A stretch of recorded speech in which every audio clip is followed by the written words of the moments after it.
The gelding screamed before Jackson Kane's boots hit the porch. 3 years of living alone had taught him to trust that horse more than memory, more than hope, more than the illusion that tomorrow might differ from the empty procession of yesterdays. He grabbed the Winchester from above the door, framed muscle memory from a life that felt like it belonged to someone else, and pushed into the February night. Snow fell in sheets, erasing the world beyond 10 feet. Montana in winter was a white void, beautiful and merciless, the kind of landscape that killed without malice or hesitation.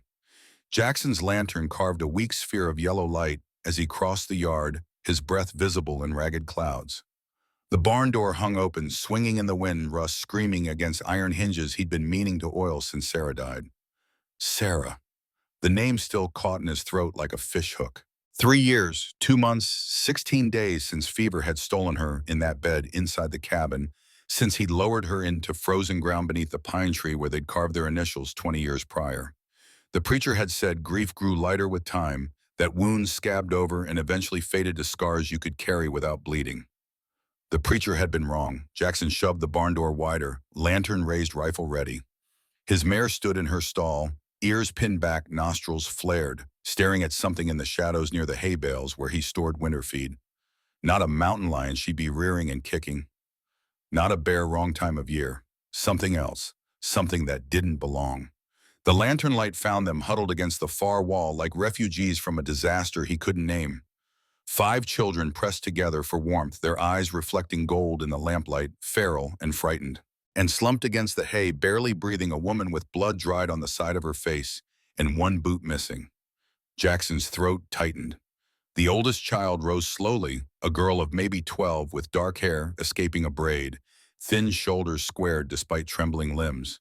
She positioned herself between Jackson and the others, and something in her stance, protective, desperate, ready to die if necessary, reminded him of a wolf he'd once found defending her cubs from a grizzly. The wolf had died. The cubs had died. Nature was efficient that way. The girl's voice came out steady despite the shaking. We didn't take nothing, just needed somewhere warm. Jackson lowered the rifle an inch, his gaze moving from her to the woman to the 4 smaller children behind the girl. A boy around 8, pushing 2 little ones back, his hands protective on their shoulders. A scrawny teenager with fists, clenched chin jutting forward in defiance that looked more like terror. And in the very back, a tiny boy with wheat-colored curls clutching something to his chest, too young to understand danger, only that something was very wrong. How long you been here? Jackson's voice sounded foreign to his own ears, rough from disuse. He'd spoken to Doc Foster 2 weeks ago when he'd bought supplies in town, 5 words total. Before that, nothing since Christmas when Pastor Gray had tried to convince him to attend services.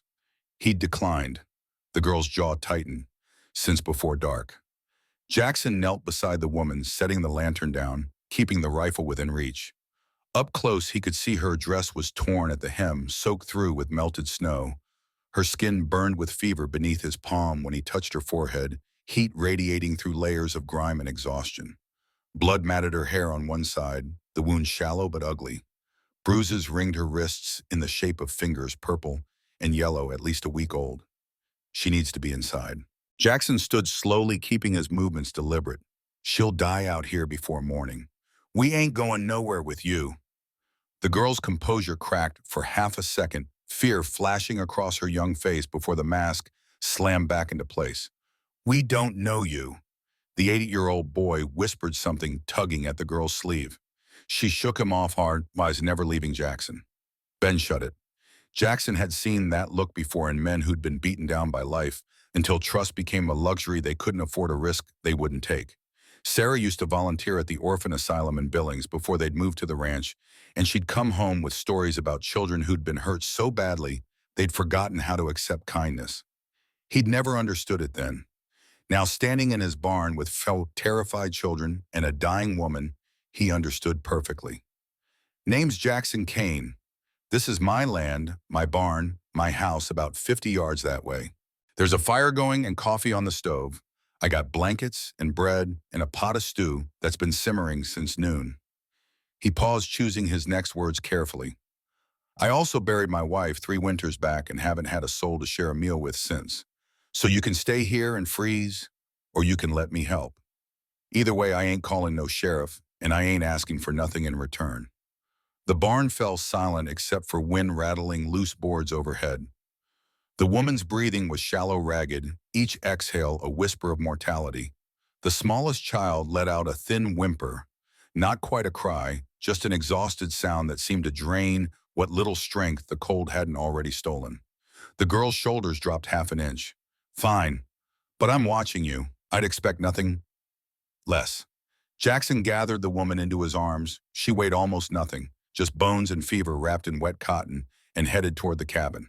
The children followed in a ragged line, the girl bringing up the rear, her eyes boring into his back with the intensity of someone who'd learned surveillance was survival.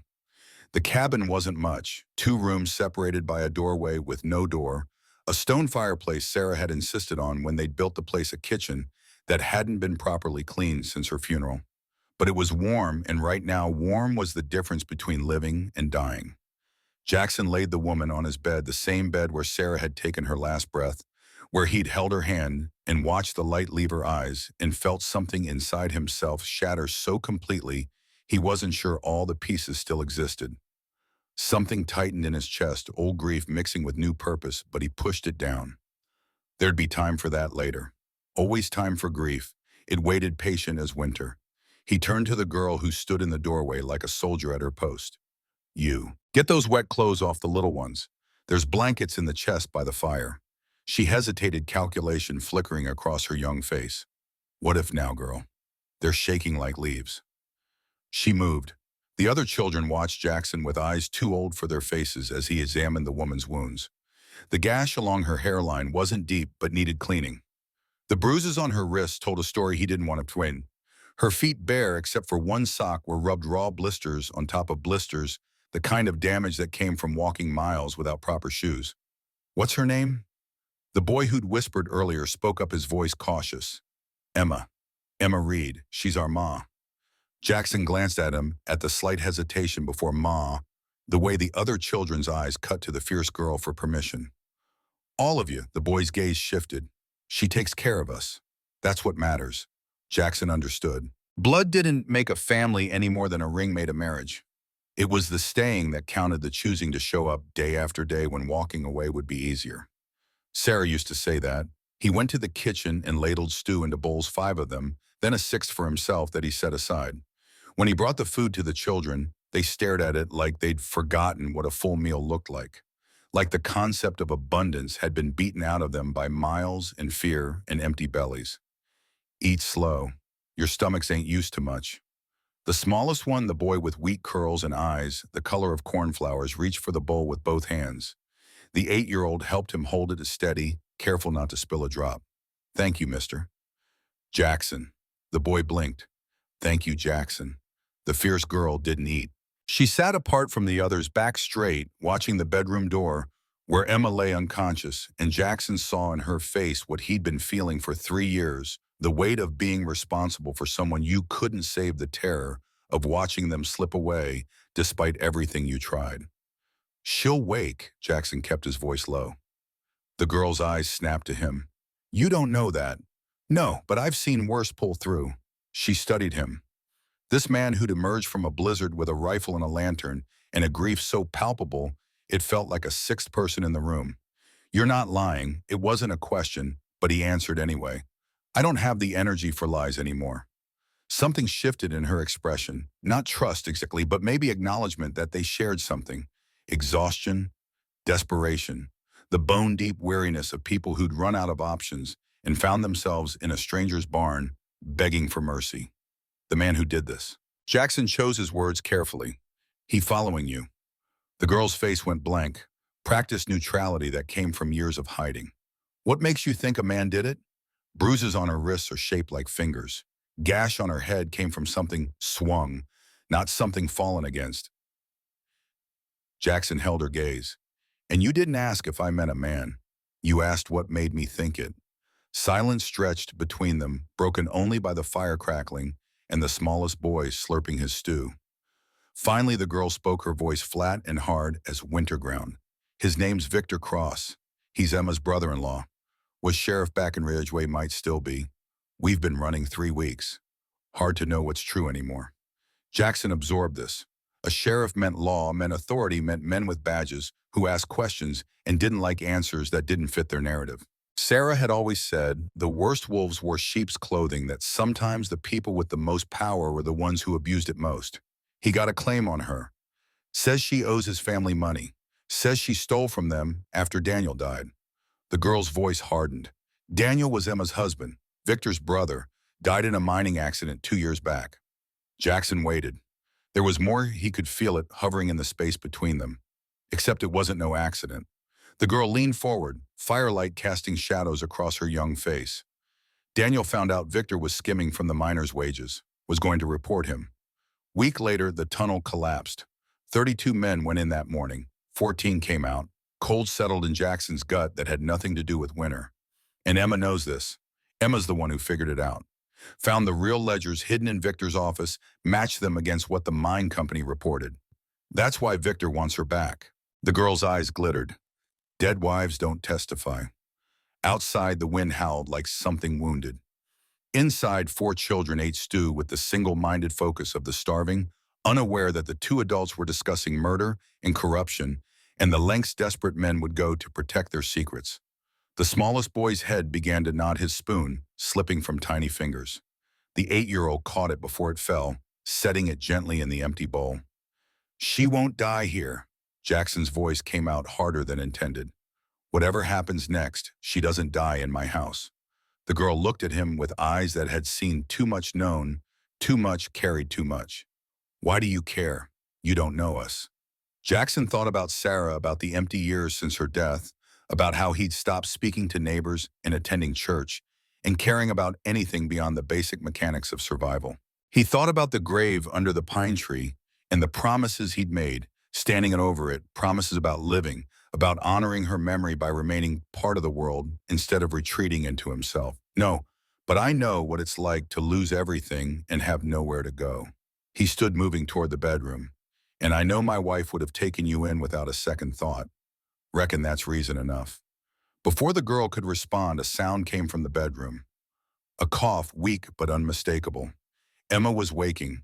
Jackson reached the doorway first but stopped at the threshold, some instinct warning him not to crowd a frightened woman. Emma struggled to sit up, her eyes wild with confusion and fear, her hands shooting out to search for something, a weapon, a handhold, anything familiar in this strange place. Easy. He kept his voice gentle. Easy now. Emma's gaze locked onto him, a stranger in the room where she'd lost consciousness, and he saw panic flood her features. The children. They're safe. They're right here. The fierce girl pushed past Jackson and rushed to Emma's side, her controlled facade cracking. Ma, it's okay. He helped us. Emma's breathing came ragged as she looked from the girl to Jackson to the other children visible through the doorway, their faces turned toward her with varying expressions of relief and worry. Where are we, my ranch? About 2 miles east of Copper Creek. Emma's face paled. That's only 4 days from Ridgeway, closer to 3 if the roads are clear. She tried to stand, her legs buckling immediately. The girl caught her and Jackson moved forward to help, but Emma flinched away from his touch. We have to go. We can't stay here. He'll find us. There's a blizzard outside that'll kill you faster than any man. Jackson's voice cut through her panic. Whatever's chasing you can wait till morning. You don't understand. I understand enough. The girl told me about Victor Cross. Emma's eyes snapped to the girl. Annie, he needed to know, Ma, in case Victor comes. If Victor comes here, then I'll deal with Victor. Jackson said it simply the same way he'd say he'd mend a fence or check the horses, just another task in a long line of tasks that made up a life. Emma stared at him, and he could see her trying to reconcile his calm with her terror, trying to understand why this stranger would put himself between her and a man with a badge and a gun and nothing to lose. You don't know what he's capable of, and he don't know what I'm capable of. Reckon that makes us even. Something flickered across Emma's face, surprise maybe, or the ghost of hope she'd stopped allowing herself to feel. Why would you help us? Jackson considered the question. It was fair. A stranger with 5 children and a dangerous man hunting her wasn't anyone's idea of welcome company. He thought about Sarah, about the last conversation they'd had before the fever took her speech. How she'd squeezed his hand and whispered that kindness was the only thing worth doing that didn't cost nothing. He'd told her she was wrong about the bhakti, and she'd smiled and said she was right about the worth. My wife used to say that kindness was the only thing worth doing that didn't cost nothing. He met Emma's gaze. She was wrong about the key, but she was right about the worth. Emma's eyes glistened, but she blinked hard, refusing to let the tears fall. We'll leave at first light. You'll leave when you're able to walk without falling. Not before, I can't ask you to. You didn't ask. The cabin fell quiet. Through the doorway, the children had stopped eating to listen, their faces reflecting hope and fear in equal measure. The smallest boy, Tommy, spoke up, his voice thin and uncertain. Please, Ma, I'm tired of running. Emma's composure shattered. She pressed a hand to her mouth, shoulders shaking with silent sobs. Annie wrapped thin arms around her, and Jackson stepped back, giving them privacy he hadn't known they needed. He returned to the main room where the other children sat frozen. Your ma's awake. She's going to be fine. Tommy tugged on Jackson's sleeve with one small hand. Is the bad man coming? Jackson crouched to the boy's level, meeting eyes that held too much knowledge for a child so young. What's your name, son? Tommy. Well, Tommy, you see that door over there? The boy nodded. Ain't nobody coming through that door tonight, except the folks I want coming through, you understand? Tommy studied Jackson's face with the grave seriousness only a 3-year-old could manage, the kind of intensity that suggested he was weighing Jackson's words against every broken promise and failed protection he'd known in his short life. You promise, I promise. Tommy considered this, then nodded once and returned to his stew. The other children relaxed incrementally, their shoulders dropping, their grips on spoons loosening. Jackson stood and moved to the window, looking out into the endless white. Snow fell in hypnotic patterns, covering everything, erasing tracks, hiding the past beneath layers of blank future. In the bedroom, Emma's sobs gradually quieted. Annie's voice murmured something too soft to hear.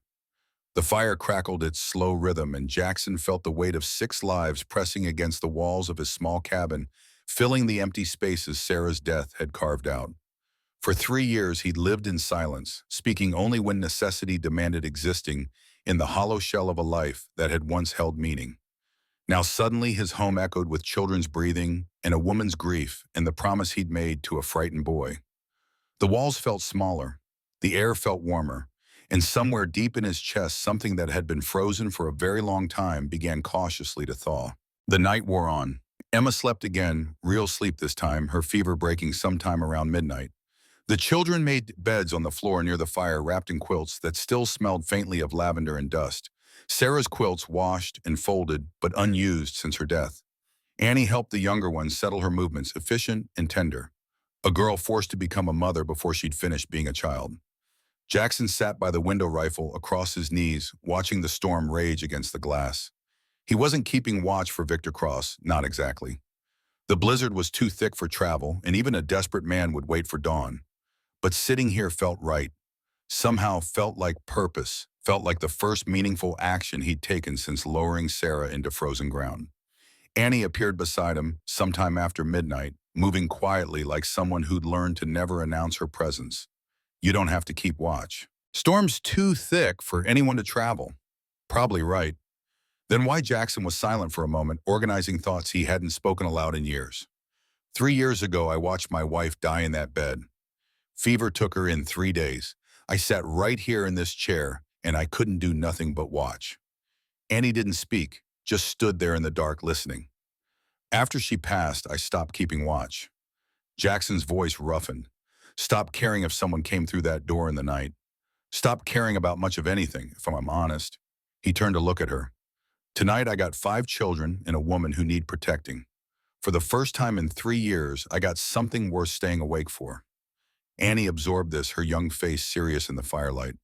You're not what I expected. What did you expect? Someone who wanted something. Everyone always wants something. I want you to survive. Jackson held her gaze. That enough for now? She almost smiled. Almost. Yeah. That's enough. She returned to her blanket near the fire, curling beside Grace, the 7-year-old girl who clung to Annie with the desperation of someone who had already lost one mother and couldn't bear to lose another. Soon her breathing evened out into sleep. Her guard finally dropped in this warm room with a man who kept his promises. Jackson remained at the window. The lantern burned low, casting moving shadows across the walls. Outside, the storm raged on burying tracks, covering trails, hiding everything that had come before.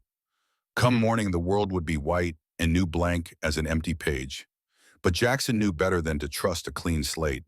Some stains didn't wash away with snow. Some followed you until you stopped running long enough to face them. Emma Reed had stopped running, or the blizzard had stopped her, which amounted to the same thing. Now the question was whether Copper Creek would let her stay, whether a small town with small minds could look past gossip and see a woman who'd walked through hell with 5 children and emerged on the other side battered but breathing. He thought about Sarah, about what she'd say if she could see him now harboring fugitives, defying whatever law Victor Cross claimed to represent, putting himself between a desperate woman and a dangerous man. Sarah would approve. She'd always had a soft spot for strays, and underdogs had always believed that the measure of a person was how they treated those who had nothing to offer in return. A coyote howled somewhere in the distance, its cry swallowed by wind and snow. Jackson shifted the rifle in his lap, his finger resting light on the trigger guard. Not aiming, not threatening, just ready. He'd been a soldier once before Sarah, before the ranch, before Montana. He'd learned to wait in the dark with a weapon and a purpose, learned to distinguish between the sounds of nature and the sounds of approaching danger.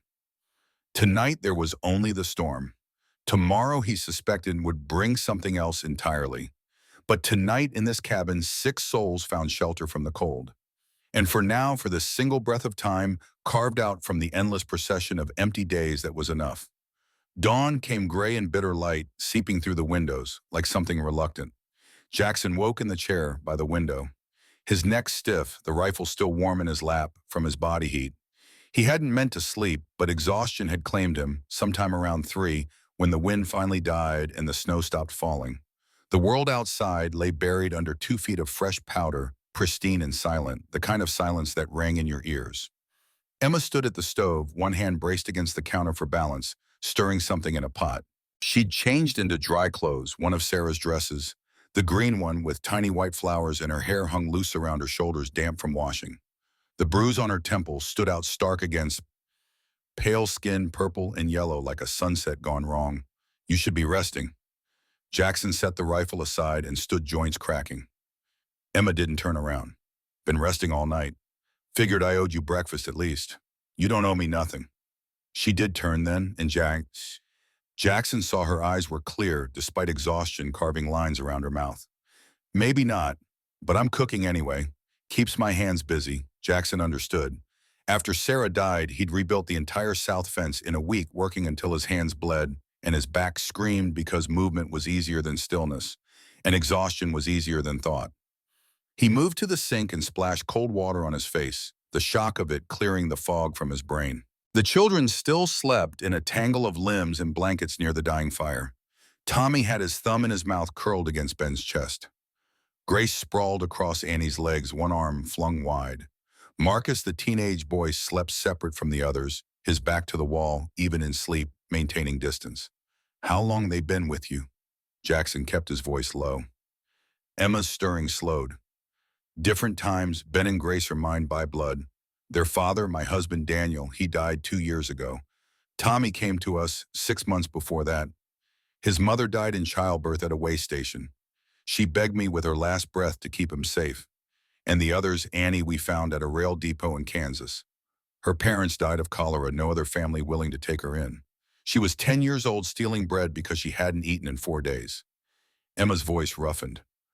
Marcus showed up at our door one night, beaten half to death by his stepfather. Said if I sent him back, the man would finish the job. Jackson poured coffee from the pot. Emma had somehow gotten started, the bitter smell cutting through the cabin's stale air. You could have turned them away. Most would have. I tried with Annie, told her the orphan asylum would find her a proper home, that I barely had enough to feed my own children. Emma's hands stilled on the wooden spoon. She looked at me with these eyes, old eyes, too old for a child, and said she'd rather starve free than eat in a cage. Something in her voice reminded me of myself at that age, after my own mother died and my father remarried a woman who saw me as an inconvenience. So you kept her. So I kept her. And then Marcus came, and then Victor started circling like a vulture, and I realized I'd built exactly the kind of family that made me vulnerable. 5 children depending on me, giving Victor leverage. She met Jackson's gaze. If he hurts them to get to me, that's on my conscience forever. Jackson thought about Sarah, about the baby they'd lost. 8 years into their marriage, a daughter born too early, too small, living only 3 hours before her lungs gave out. Sarah had blamed herself, convinced her body had failed their child. He'd held her while she sobbed and sworn it wasn't her fault, knowing she didn't believe him, knowing grief didn't respond to logic or love. Evil men hurt people because they're evil. Jackson's voice came out harder than he intended. Not because their victims gave them reason. You didn't make Victor into what he is. Emma's eyes glistened, but she blinked hard and turned back to the stove. Tell that to the part of me that keeps thinking if I just signed his papers, given him what he wanted, maybe we'd all still be safe in Ridgeway. Would you, though, or would he have found another reason, another excuse? She didn't answer, but her shoulders tightened, and Jackson knew she'd asked herself that question 1,000 times already. He moved to the window, looking out at the buried landscape. Smoke rose from chimneys in the distance, proof that Copper Creek existed beyond his self-imposed exile. He hadn't been to town in 3 weeks, hadn't spoken to anyone except Doc Foster during that supply run, and that conversation had consisted of grunts and nods. Sarah used to drag him into town every Sunday for services, then coffee at Martha Jenkins' house, then gossip and small talk that made him want to crawl out of his skin. But Sarah had loved it, loved being part of something bigger than their isolated ranch, loved knowing her neighbors and being known in return. After she died, the town had tried to fold him into its embrace, casseroles and condolences, offers of help and company. He didn't want. He'd pulled away, retreated into silence, and eventually they'd stopped trying. Now he had a house full of people who needed more than he knew how to give, and the town he'd been avoiding for 3 years suddenly represented safety or danger. He couldn't decide which. Behind him, Annie stirred, sitting up slowly, her hand immediately checking that the younger children were still there, still breathing, still safe. Old habits, Jackson thought. The kind that came from losing people you loved, from learning that sleep was when bad things happened. Annie's eyes found Jackson, then Emma, cataloging the scene with the precision of someone who'd learned to assess threats before fully waking. Morning, morning. Jackson handed her a cup of coffee, black and strong enough to strip paint. You eat breakfast yet? Annie accepted the cup with both hands, savoring the warmth. Don't usually eat breakfast. Makes lunch hit harder. The casual way she said it, the logic of someone rationing scarce resources, made Jackson's chest tighten. Well, you're eating breakfast today. Emma's cooking enough to feed half of Montana. Annie almost smiled, but it died before reaching her eyes. What's the plan? Jackson glanced at Emma, who'd gone still at the stove. Plan is to keep you safe until we figure out what comes next. That's not a plan. That's a hope. Fair point. Jackson set his coffee down. Victor know you're here, not yet, but he'll figure it out. She paused. He's not stupid. Mean, but not stupid. He'll check every ranch within 20 miles of Ridgeway, question every person we might have talked to. How long until he reaches Copper Creek? Annie's face closed down, calculation flickering behind her eyes. If the roads are clear, 3 days, maybe 4 if he's being thorough, then we got 3 days to prepare. Prepare how? Annie's voice sharpened. You can't fight him. He's got a badge, got deputies, got the law on his side. People listen to sheriffs. People don't listen to... She hesitated, to women running with stolen children. Jackson felt his jaw tighten. You're not stolen, and badges don't make men righteous. Try telling that to a judge. Before Jackson could respond, Grace woke with a soft cry, sitting bolt upright, her eyes unfocused and frightened. Emma moved immediately, kneeling beside her, voice gentle. Shh, baby. You're safe. Just a dream. Grace blinked, recognition flooding her young face, and she threw herself into Emma's arms, sobbing. The bad men were chasing us again. They had guns and fire and... Just a dream, Grace. Emma rocked her slowly, one hand stroking the girl's hair. We're not running anymore. We're staying here with Mr. Kane until it's safe. Grace pulled back, tears streaming down her cheeks. But it's never safe. Every time you say we're safe, we have to run again. The raw truth of it hung in the air, and Jackson saw Emma's face crumple before she caught herself smoothing her expression back into something resembling confidence. This time is different, sweetheart. How Emma's eyes found Jackson's across the room, and he saw the question there, the desperate hope that he might have an answer she could believe in, because Mr. Kane is going to help us. And this time we're not alone. Grace turned to look at Jackson, her tear-stained face grave and assessing. You promised. Jackson crouched down to her level, remembering Tommy's question last night, remembering what it meant to make promises to children who'd been failed by every adult in their lives. I promise I'll do everything in my power to keep you safe. That's all anyone can promise, but I mean it with everything I got. Grace studied his face for a long moment, then nodded slowly and turned back to Emma. Okay, I believe him. Something in Jackson's chest cracked open at that this small girl's willingness to trust again, despite everything she'd endured. Sarah would have loved these children, would have gathered them close and found ways to make them laugh, to help them remember they were still allowed to be children despite the darkness they'd seen. Sarah. The memory hit him suddenly visceral and unwelcome.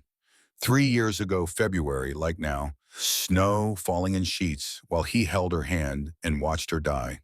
She'd woken that morning complaining of a headache. Nothing serious, just one of those nuisances that came with winter and close quarters. By noon, she had a fever. By evening, she couldn't keep down water. Doc Foster had ridden out through a storm worse than last night's, his face grim as he examined her, and Jackson had known from the doctor's expression what the verdict would be even before he heard the words. Pneumonia, maybe, or influenza. Hard to say.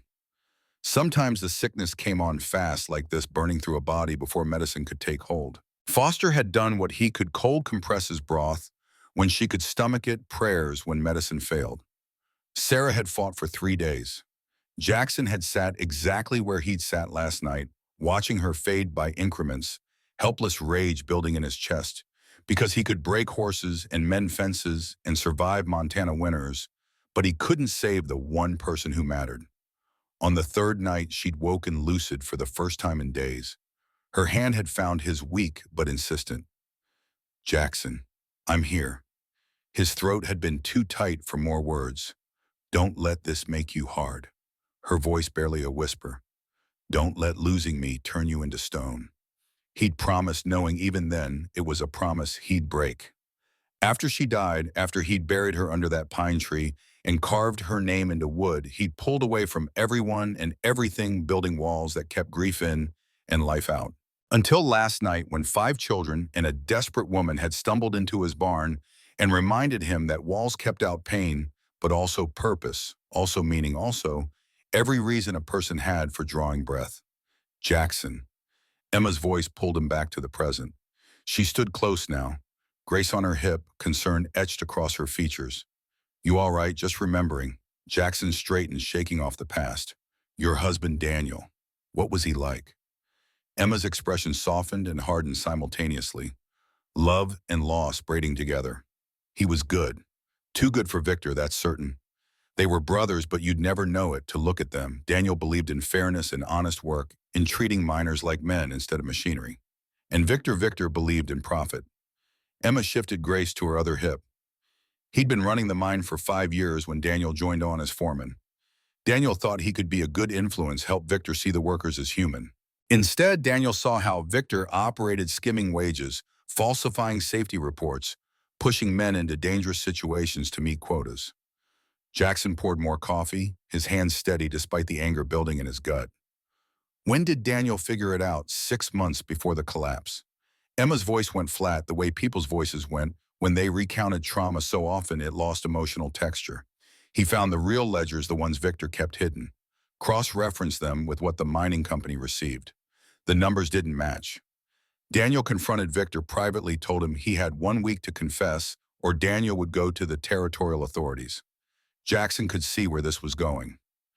And Victor couldn't let that happen. The tunnel collapsed 5 days later. Emma set Grace down gently, her hands trembling. 32 men went in that morning. 14 came out. Daniel wasn't one of them. Victor was distraught, or he seemed to be. Gave a beautiful eulogy about his brother's sacrifice, about how mining was dangerous work, and sometimes the mountain took its due. But you didn't believe it. Emma's laugh held no humor. I believed it for about a month, until I started going through Daniel's papers trying to settle his affairs. Found his notes hidden in a book, everything documented. Dates, amounts, names of miners Victor had threatened. Found the real ledgers Daniel had copied. Found letters he'd written to the territorial governor unsent because he died before he could mail them. Jackson felt cold settle in his bones that had nothing to do with winter. And when Victor found out, you knew. He came to me with condolences and forged documents saying Daniel had signed over his share of our house, his savings, everything. Said Daniel owed the family money from some business venture. Emma's voice went hard. But I'd watched Daniel sign our marriage certificate, seen his signature 100 times. The documents Victor showed me were forgeries and not even good ones. So you refused to sign. So I refused. And then my barn burned down. Week later, someone poisoned our well.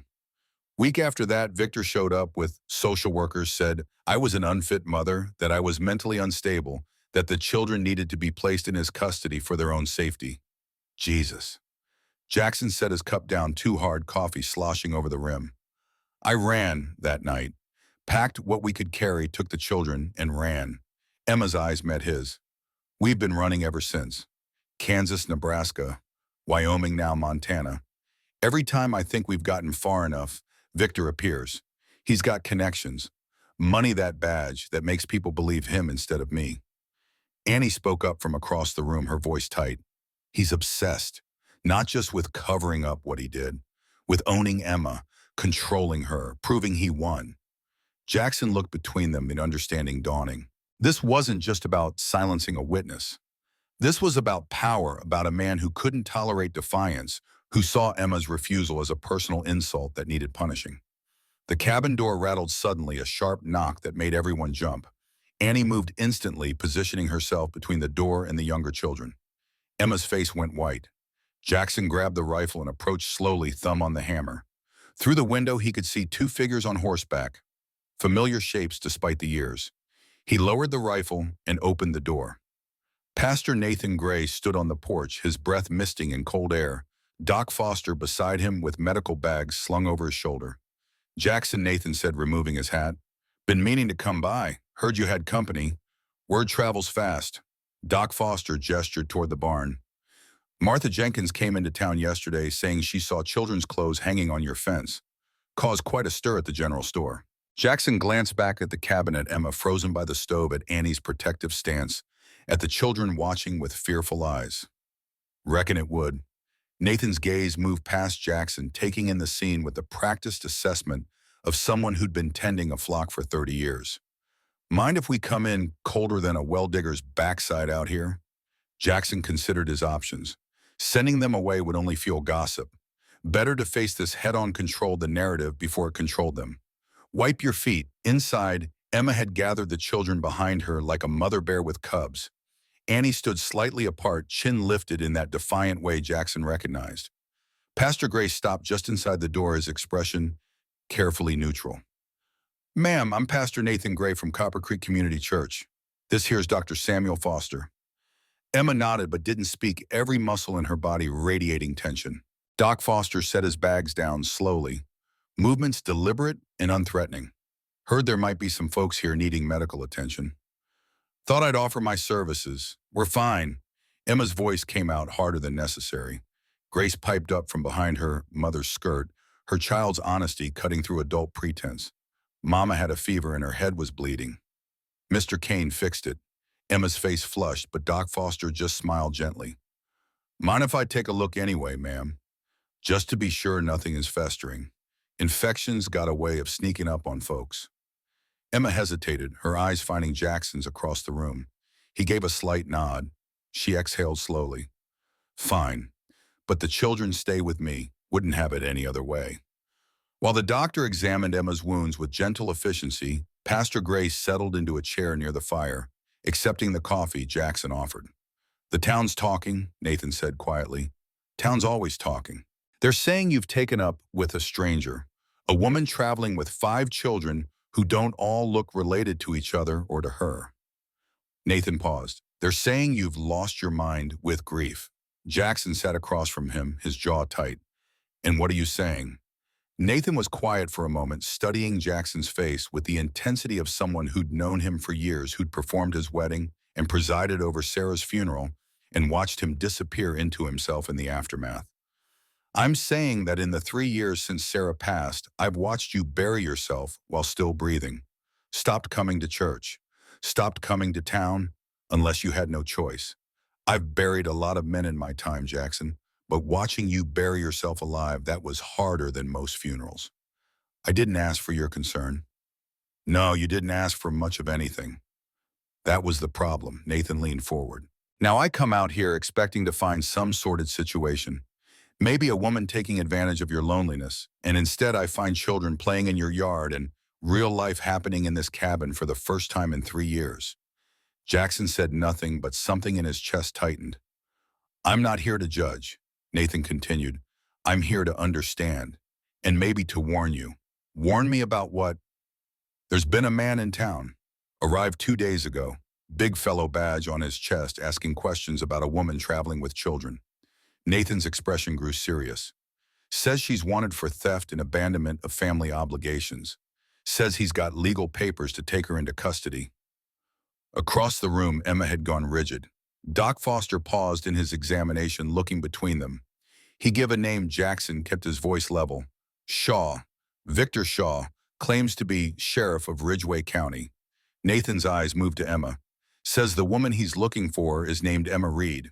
Emma stood slowly, Grace clutching her skirt. That's me, and he's a liar. Nathan raised an eyebrow. That's a serious accusation, ma'am. It's the truth. Emma stepped forward, her fear transforming into something fiercer.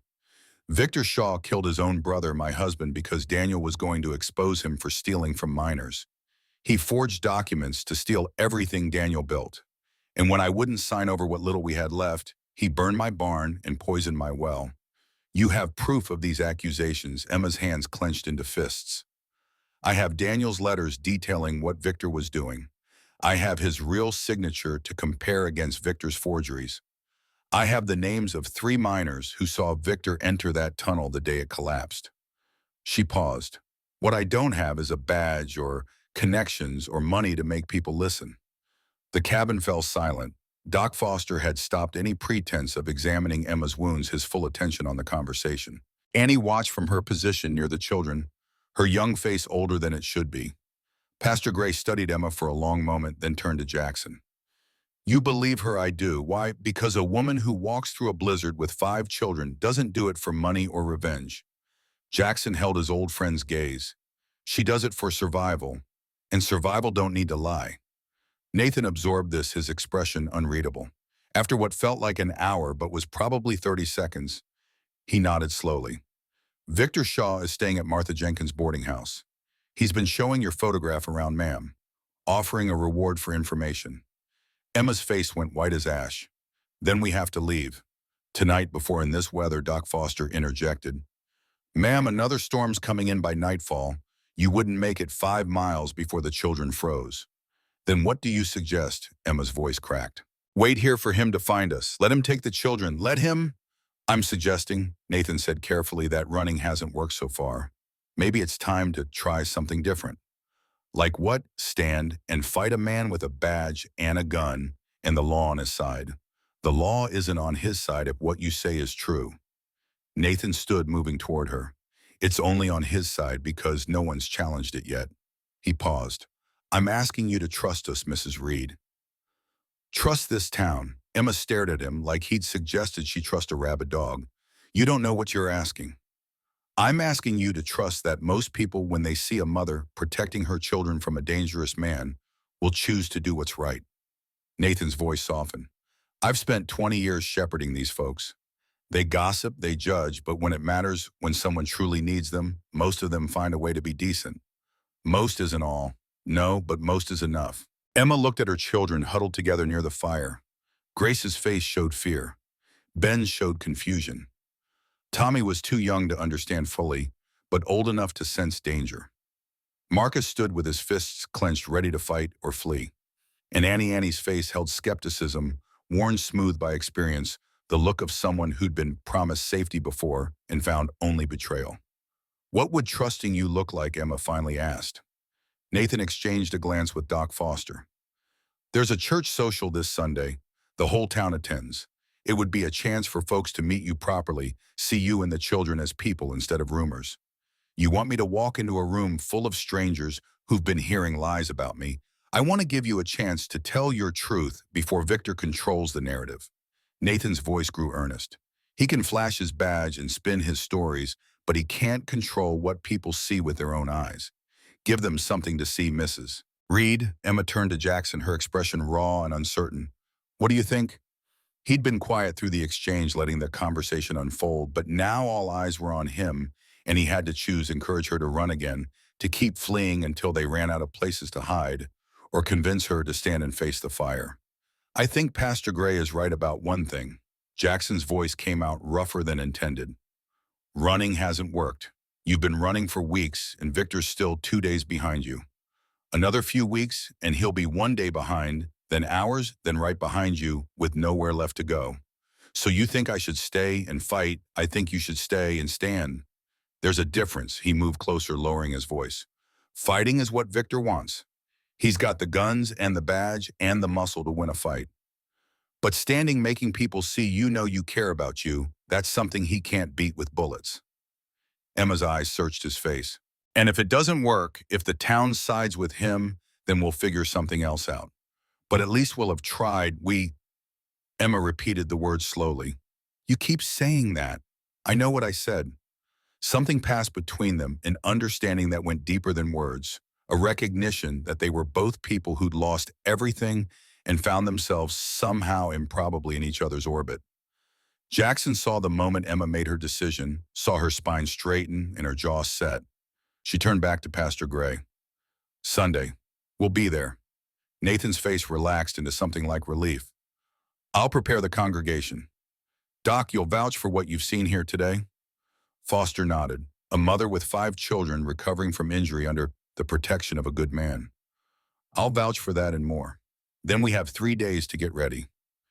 Nathan retrieved his hat from the table. Mrs. Reed, I don't know what brought you to Copper Creek, but I believe there's a reason you ended up here. Sometimes the Lord works through blizzards and barns and stubborn ranchers. For the first time since the men arrived, Emma almost smiled. I hope you're right, Pastor. So do I, ma'am. So do I. After they left, the cabin felt smaller somehow, the weight of what had been decided pressing against the walls. Annie approached Emma with fire in her eyes. You can't be serious. A church social. With all those people staring at us, judging us with Victor, probably waiting right outside. It's a chance, Annie. The first real chance we've had since we left Ridgeway. It's a trap, Annie's voice cracked. That preacher doesn't know you. He doesn't care. He just wants to feel good about himself helping the poor widow and her orphan children. That's enough. No, it's not enough. Nothing is ever enough. Annie's composure shattered. We had a chance in Silver Falls and it fell apart. We had a chance in Dusty Creek and it fell apart. Every time someone says, trust me, it falls apart, and we end up running again with nothing but the clothes on our backs. Emma reached for her, but Annie pulled away. I'm not a fool, Ma. I see how you look at him. She gestured toward Jackson. You want this to work because you want to stop running, because you want, what do I want, Annie? A home, Annie's voice broke. A husband. Someone to take care of you so you don't have to be strong every single second of every single day.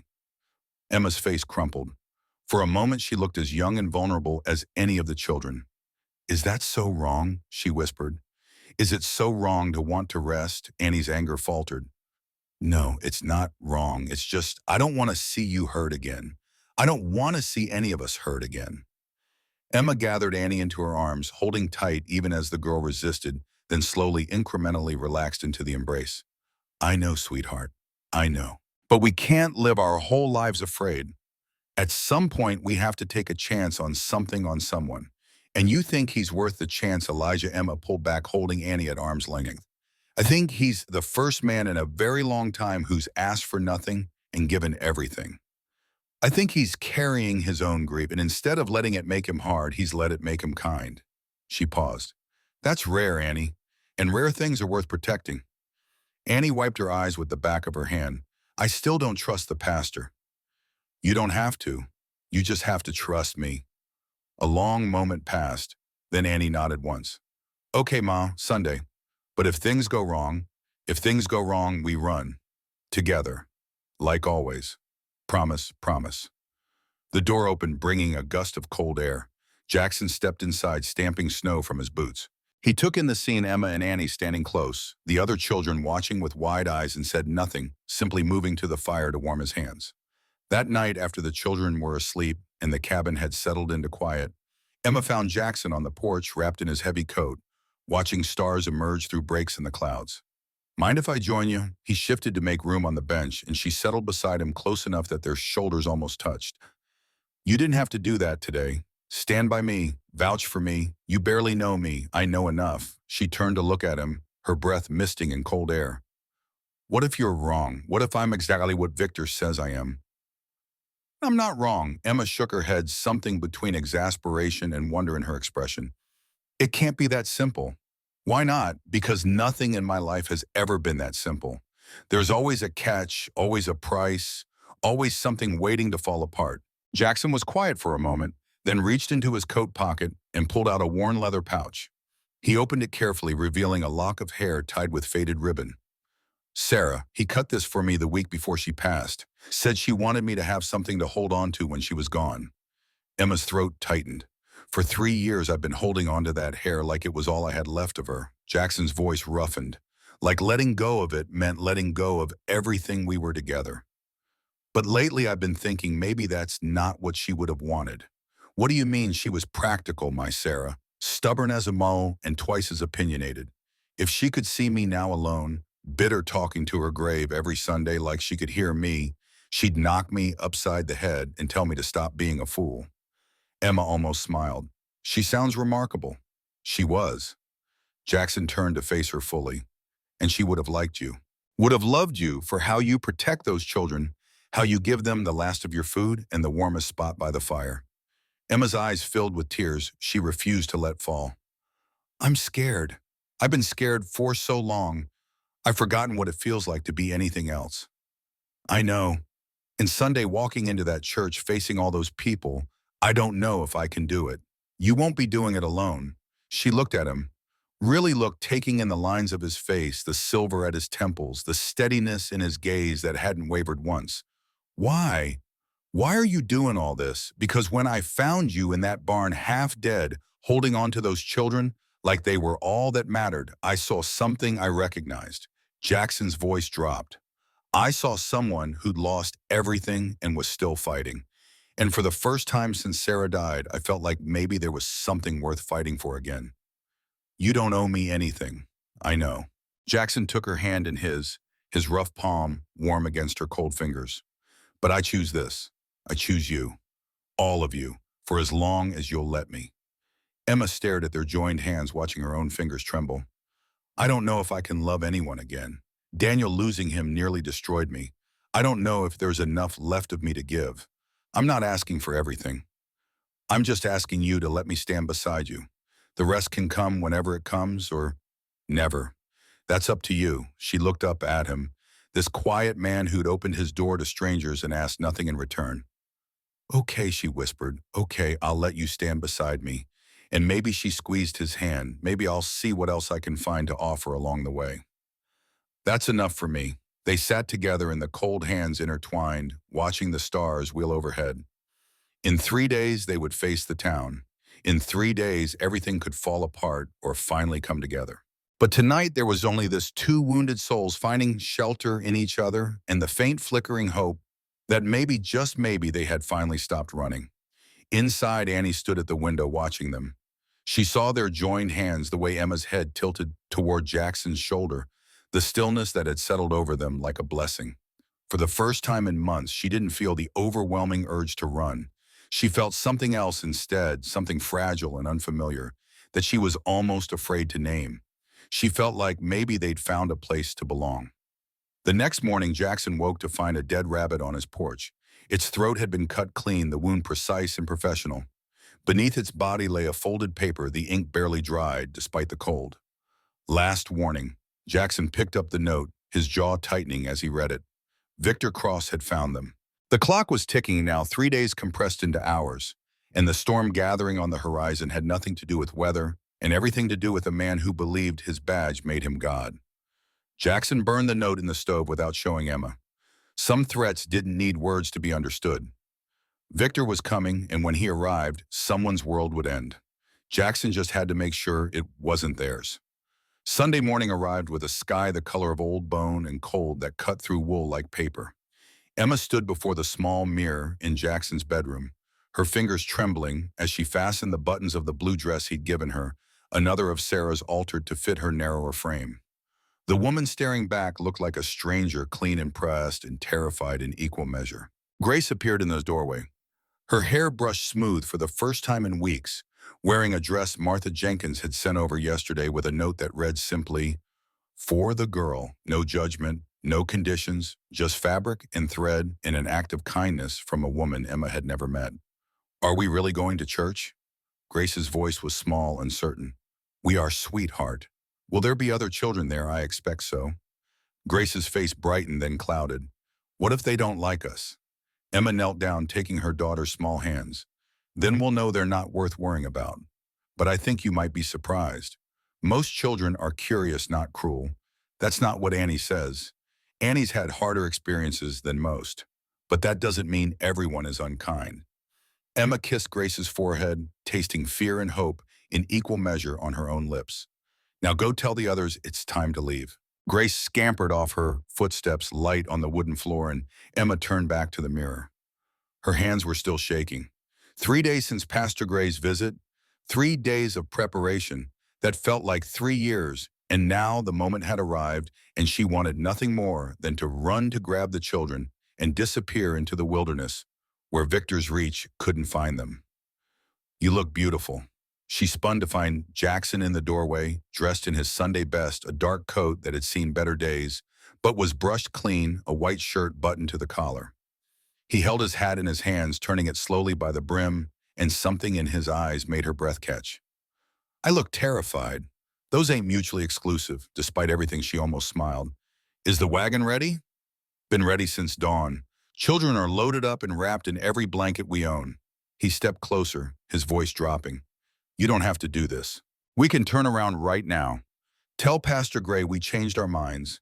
And then what, hide here forever waiting for Victor to find us? There are worse fates than hiding with people who care about you."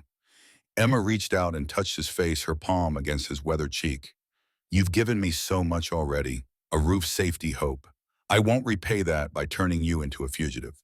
If we're going to face this, we face it proper." Jackson covered her hand with his own. Together, together. The ride to Copper Creek took nearly an hour, the wagon wheels cutting through snow that had crusted over in the night cold. Emma sat in the back with the children, Tommy curled in her lap, Grace pressed against her side. Ben and Marcus sat stiff and silent, their eyes scanning the tree line like they expected trouble to emerge at any moment. Annie sat up front beside Jackson, her jaw set, her hands folded tight in her lap. "You ever been to a church social?" Jackson's voice was casual, but Emma could hear the effort behind it. Annie was quiet for a moment. "Once. Before my folks died. Remember anything about it? I remember there was apple, I think, and someone played fiddle, and my pa danced with my ma in the corner where they thought no one could see." Her voice softened. She was laughing. "I remember that most, the sound of her laugh." Jackson nodded slowly. "My Sarah loved to dance. Said I had 2 left feet in the rhythm of a fence post, but she dragged me onto the floor anyway. Said it wasn't about being good. It was about being together." "Do you miss her?" Annie's question came out barely a whisper. Every day, every day. Does it ever stop hurting?" "It changes. The sharp edges wear down, become something you can carry instead of something that cuts. But it never disappears entirely." He glanced at her. "Wouldn't want it to, I reckon. The pain means it mattered." Annie absorbed this in silence, her young face serious. Then almost reluctantly, "Emma's good. Better than she knows. She didn't have to take me in. I know. If something happens today, if that man shows up and things go bad, nothing's going to happen. But if it does," Annie turned to look at him, her eyes fierce, "you get her out. You get Ben and Grace and Tommy out. Marcus and me, we can take care of ourselves." Jackson held her gaze. "I promise that if things go bad, we all get out together. That's the only promise I'm making." Annie opened her mouth to argue, then stopped. Something in her expression shifted, not softened exactly, but eased. "You really mean that, don't you, the together part?" "I don't say things I don't mean. Haven't got the energy for it." For the first time since he'd met her, Annie's lips curved into something that might have been a smile. "Emma was right about you. You're not like the others." "What others?" "All of them. Every man who ever looked at her and saw something to use instead of someone to protect." They reached Copper Creek just as the church bells began to ring. The town was small, a main street lined with wooden buildings, a general store, a blacksmith shop, a boarding house with a sign that creaked in the wind. People milled about on the church steps, their breath rising in white clouds as they greeted neighbors and stamped warmth into their feet. And every single one of them turned to stare as Jackson's wagon rolled into view. Emma felt the weight of their gazes like a physical thing pressing against her chest, stealing her breath. She straightened her spine, lifted her chin, and refused to look away. Let them look. Let them judge. She had walked through worse than gossip. Mama, Grace's whisper was urgent, frightened. They're all looking at us. Let them look. Emma's voice came out steadier than she felt. We have nothing to hide.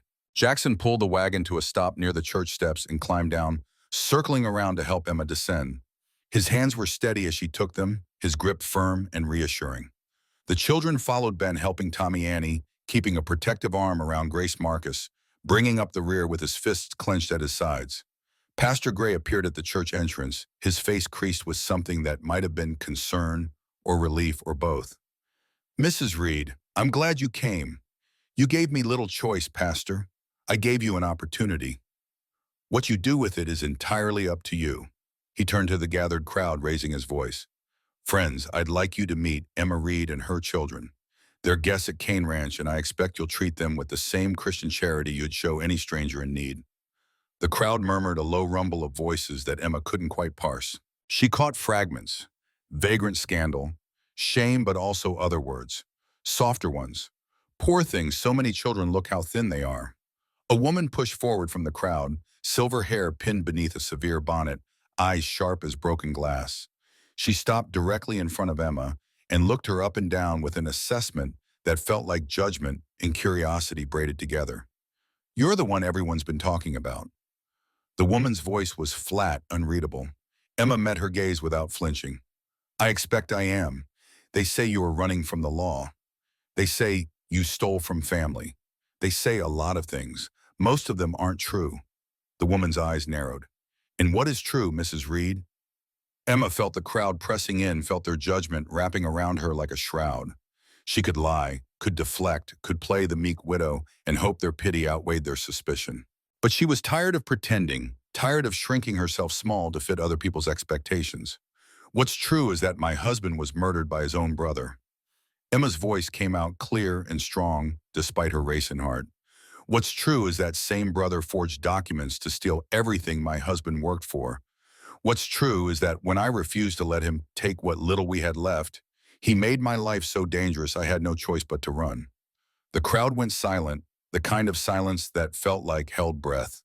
What's true is that I walked through a blizzard with 5 children, 3 of whom aren't even mine by blood, because someone had to protect them, and there was no one else willing to do it. Emma's voice rose, years of fear and frustration pouring out. What's true is that Jackson Kane opened his door to us when we had nowhere else to go, and he asked for nothing in return. She looked around at the gathered faces, some hostile, some curious, some touched with something that might have been compassion. I'm not asking you to like me. I'm not asking you to trust me. I'm only asking you to see us as people trying to survive in a world that hasn't made it easy. The woman stared at Emma for a long moment, and Emma prepared herself for rejection, for the crowd to turn away, for this gamble to fail, as spectacularly as every other attempt at finding sanctuary. But then the woman's face shifted, something like respect flickering across her features. That took courage, Mrs. Reed. The woman's voice softened almost imperceptibly. I've seen grown men buckle under less scrutiny. I don't have the luxury of buckling, ma'am. I have children depending on me. Something shifted in the woman's expression, some calculation being made behind those sharp eyes. Call me Martha, and welcome to Copper Creek. She turned and walked into the church without another word, and slowly, hesitantly, others began to follow. Jackson appeared at Emma's side. That was something. That was terrifying. Same thing sometimes. He offered his arm. Shall we? Emmy took a breath, then another, looking down at her children. Grace's hopeful face, Ben's worried frown, Annie's guarded eyes, Marcus's defensive stance, Tommy's innocent confusion. They were watching her, waiting to see if she would falter, if this would be another place they'd have to flee from. Yes, let's go. The church interior was warm with body heat and candle flame. Pews lined both sides of a narrow aisle, and at the front, Pastor Gray stood behind a simple wooden pulpit. The congregation settled in their whispers, gradually fading to silence as the service began. Emma sat in the back pew with the children, Jackson solid and steady beside her. She tried to focus on the pastor's words, something about mercy, about welcoming strangers, about the better angels of human nature, but her attention kept drifting to the faces around her. Some were openly hostile. A woman in the third row kept turning to glare, her lips pressed thin with disapproval. A man near the front shook his head slowly each time the pastor mentioned compassion, as if the very concept offended him. But others were different. Doc Foster caught her eye and nodded reassuringly. A young mother with a toddler on her lap offered a tentative smile. An elderly man in overalls studied the children with something that looked almost like tenderness. Then the church door opened. Cold air rushed in, cutting through the warmth like a blade, and every head turned toward the entrance. Emma's blood turned to ice in her veins, her hand instinctively reaching for Tommy, pulling him closer. Victor Cross stood in the doorway. He was bigger than Emma remembered, broader through the shoulders, his presence filling the entrance like a wall. His badge glinted on his chest, catching the candlelight, and his coat hung open to reveal the gun at his hip. He removed his hat slowly, deliberately, his eyes scanning the congregation until they found her. His smile was a blade. Well, isn't this a touching scene? Beside Emma, Jackson tensed, his hand moving toward his side where a gun would normally rest. But he'd left it in the wagon, had refused to bring a weapon into church, and now Emma could see the regret flickering across his face. Pastor Gray stepped down from the pulpit, his voice firm. "Sheriff Cross, this is a house of worship, and I'm a man of the law, Pastor." Victor's voice carried through the silent church, smooth as oil, dangerous as poison. The two don't have to be mutually exclusive. He walked slowly down the aisle, his boots heavy on the wooden floor, each step measured and deliberate. Emma felt her breath coming faster, felt panic rising in her throat like bile. Around her, the children pressed closer. Annie's hand finding hers, Ben wrapping his arms around Tommy, Grace burying her face in Emma's side. "I've been looking for Mrs. Reed here for quite some time." Victor stopped a few feet from their pew, his gaze never leaving Emma's face. "She's wanted in Ridgeway for theft and abandonment of family obligations." He paused, letting the words settle over the congregation like snow. "Now I can do this the easy way or the hard way. You can come with me peacefully, let the proper authorities sort this out." "Those are lies." Emma's voice came out steadier than she felt, years of fear transforming into something harder, something that tasted like rage. "That's for a court to decide, isn't it?" Victor's smile widened. "Now I have papers, I have authority, I have the legal right to take this woman into custody." Jackson rose to his feet, placing himself between Victor and Emma. "Or what? You'll drag her out of church in front of all these witnesses. I'll do what the law requires, Mr. Kane." Victor's gaze shifted to Jackson, assessing, calculating. "I have the badge, I have the authority, and who might you be to her husband, guardian? Or just some lonely fool she's using until she moves on to the next mark?" Emma felt rage flood through her, hot and cleansing. She stood pushing past Jackson, facing Victor with every ounce of strength she had left. "You want to talk about authority? Let's talk about how you used yours, how you stole from minors, how you falsified safety reports, how you murdered your own brother because he was going to expose you." Gasps rippled through the congregation, shock registering on face after face. Victor's expression hardened, the mask of civility cracking. "Careful, Emma. Slander's a serious offense. It's not slander if it's true. You killed Daniel, your own blood. You collapsed that tunnel knowing he was inside, knowing 32 men were inside, because you couldn't let him tell the truth about what you'd been doing. You have proof of these accusations." Victor's voice dropped, became something dangerous. "I have Daniel's letters. I have his real signature to compare against your forgeries. I have the names of miners who saw you enter that tunnel the day it collapsed." Emma stepped closer, her fear burning away in the face of fury she'd been carrying for 2 years. "You have Thomas's blood on your hands, and you've been chasing me because dead wives don't testify." The church erupted in whispers, people turning to their neighbors, shock and confusion spreading through the pews like wildfire. Victor's mask slipped completely, and for a moment Emma saw the rage beneath the cold calculation, the absolute certainty that he deserved to take what he wanted and destroy anyone who stood in his way. Then Victor spoke, and his voice was quiet, intimate, meant only for Emma's ears, but carrying in the shocked silence. Do you remember what I told you the night Daniel died, when I came to your house with condolences and flowers? Emma felt her knees weaken, memory flooding back. Victor standing on her porch, his face a mask of grief, his words soft and sympathetic, while his eyes held something else entirely. I told you I'd always take care of you, that Daniel would have wanted that. Victor took another step closer. I told you that you and we could honor his memory together, make something good come from tragedy. The congregation didn't understand, couldn't see what Emma saw in his face, the obsession, the possessiveness, the twisted belief that he had some claim on her, some right to her body and her life and her future. And you know what you said to me? Victor's voice turned bitter. You said you'd rather die alone than accept help from me. Said you'd rather starve in the street than let me into your house. Do you remember that, Emma? Because you killed him, Emma's voice broke. Because I knew what you'd done. Victor's hand moved to his gun, and several people in the congregation gasped. Jackson tensed, ready to move, but Emma held up a hand. Go ahead. Emma's voice came out clear despite the tears streaming down her face. Shoot me right here, right now, and prove everything I've been saying about you. Show all these people exactly what kind of man wears that badge. The moment stretched thin as wire, ready to snap. Victor's finger rested on the grip of his gun, his chest rising and falling with rapid breaths. The entire church held its breath, waiting to see if this would end in blood, in gunfire, or something else entirely. Then Martha Jenkins stood up from her pew in the third row, her voice cut through the tension like a bell. Sheriff Cross, I knew your brother. Victor's gaze snapped to her, confusion flickering across his face. Ma'am, Daniel Cross. Martha walked forward slowly, her cane tapping against the wooden floor. He came to my boarding house 6 months before he died. Said he needed a place to think away from the mine, away from his brother. Said he had evidence of corruption he was planning to report. The congregation stirred, whispers rising again. He showed me the ledgers. Martha continued, her voice steady and clear. Showed me the real numbers versus what was being reported. Showed me the safety violations that had been covered up. She paused.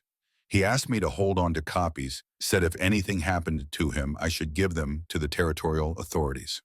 Victor's face had gone white. You're lying. I'm a 72-year-old widow with a boarding house and a reputation for honesty that's lasted 50 years in this town. Martha's eyes were hard as flint. Why would I lie? Because she, Victor gestured at Emma, because she's gotten to you somehow, poisoned you against me. She showed up 3 days ago half dead in a blizzard. Martha's voice rose. I've had those documents for 2 years, Sheriff, locked in my safe waiting for the right moment. She turned to face the congregation, waiting for someone brave enough to speak the truth about what happened in that mine. The church erupted, people rising from their pews, voices overlapping, shock and anger and confusion, braiding together into something that felt like justice trying to be born. Victor looked around wildly, seeing control slip away, seeing the narrative he'd crafted so carefully beginning to crumble. This isn't over. His voice was raw, desperate. You think you've won. You think any of this matters. I have connections. I have authority. You have nothing. Jackson's voice cut through the chaos.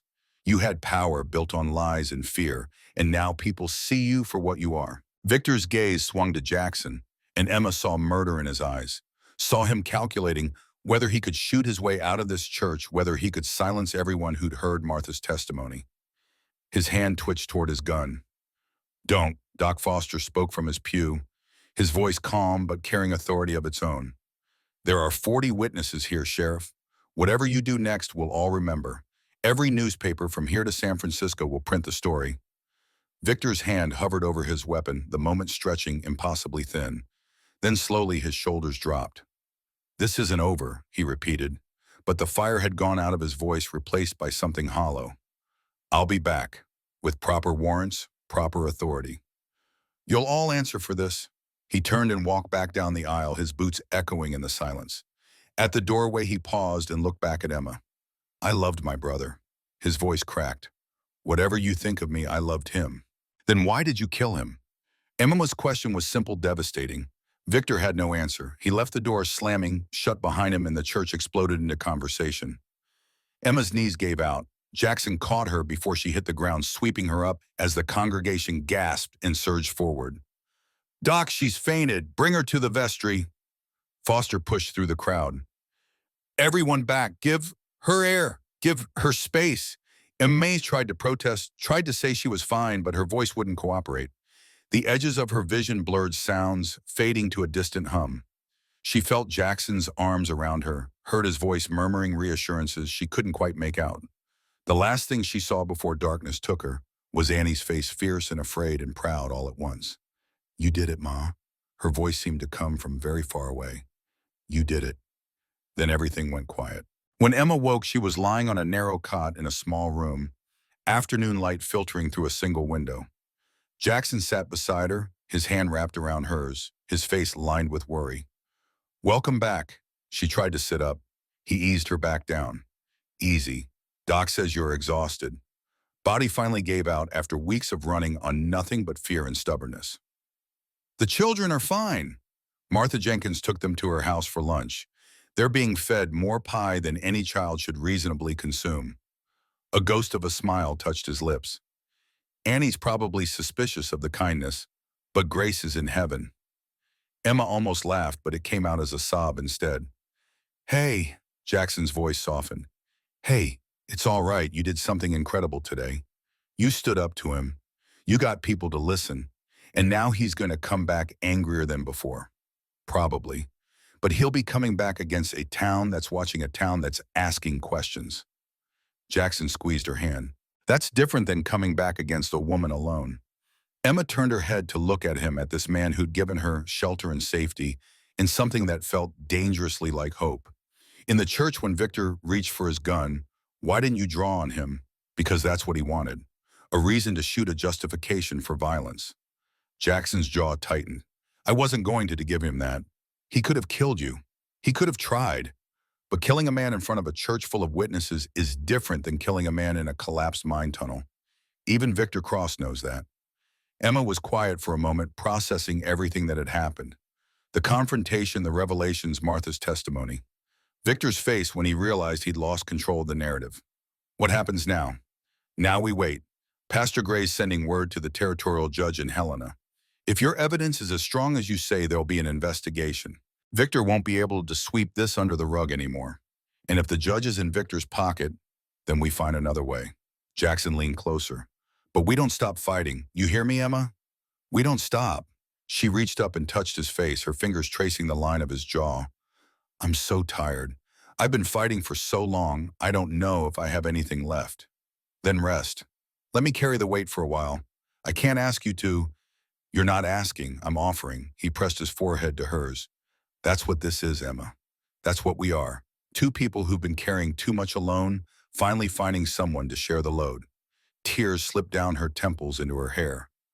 "I don't deserve you. That's not how this works. It's not about deserving." Jackson pulled back enough to meet her eyes. "It's about choosing. I choose you. I'll keep choosing you until you tell me to stop.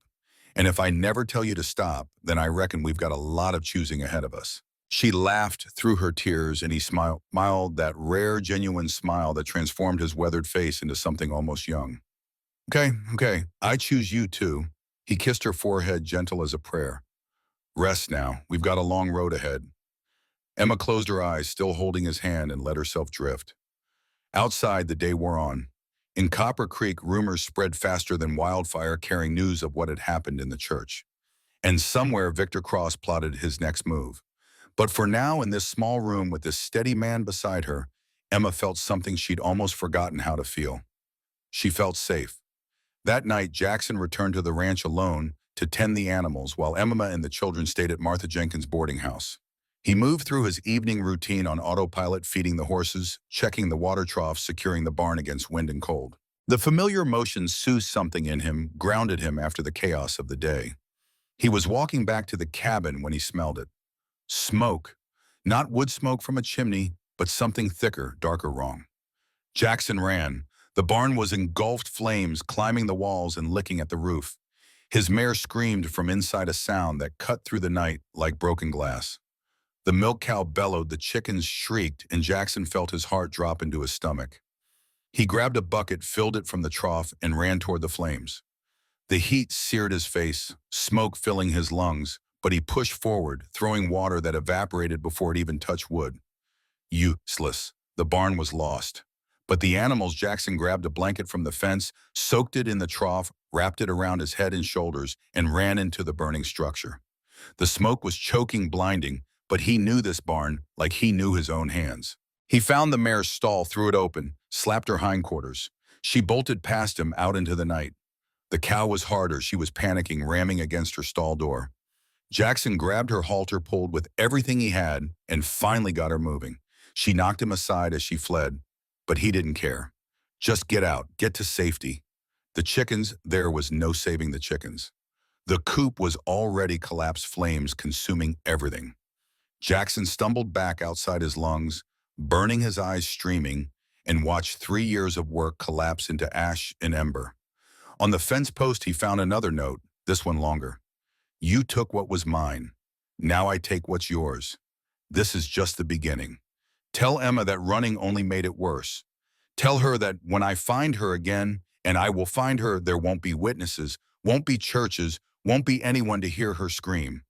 Jackson's hands clenched into fists, the note crumpling in his grip. Victor Cross had been here, had walked onto his property, had burned his barn, as a message, as a threat, as a promise of worse to come. Around him, the night pressed in, dark and cold, and full of unspoken danger.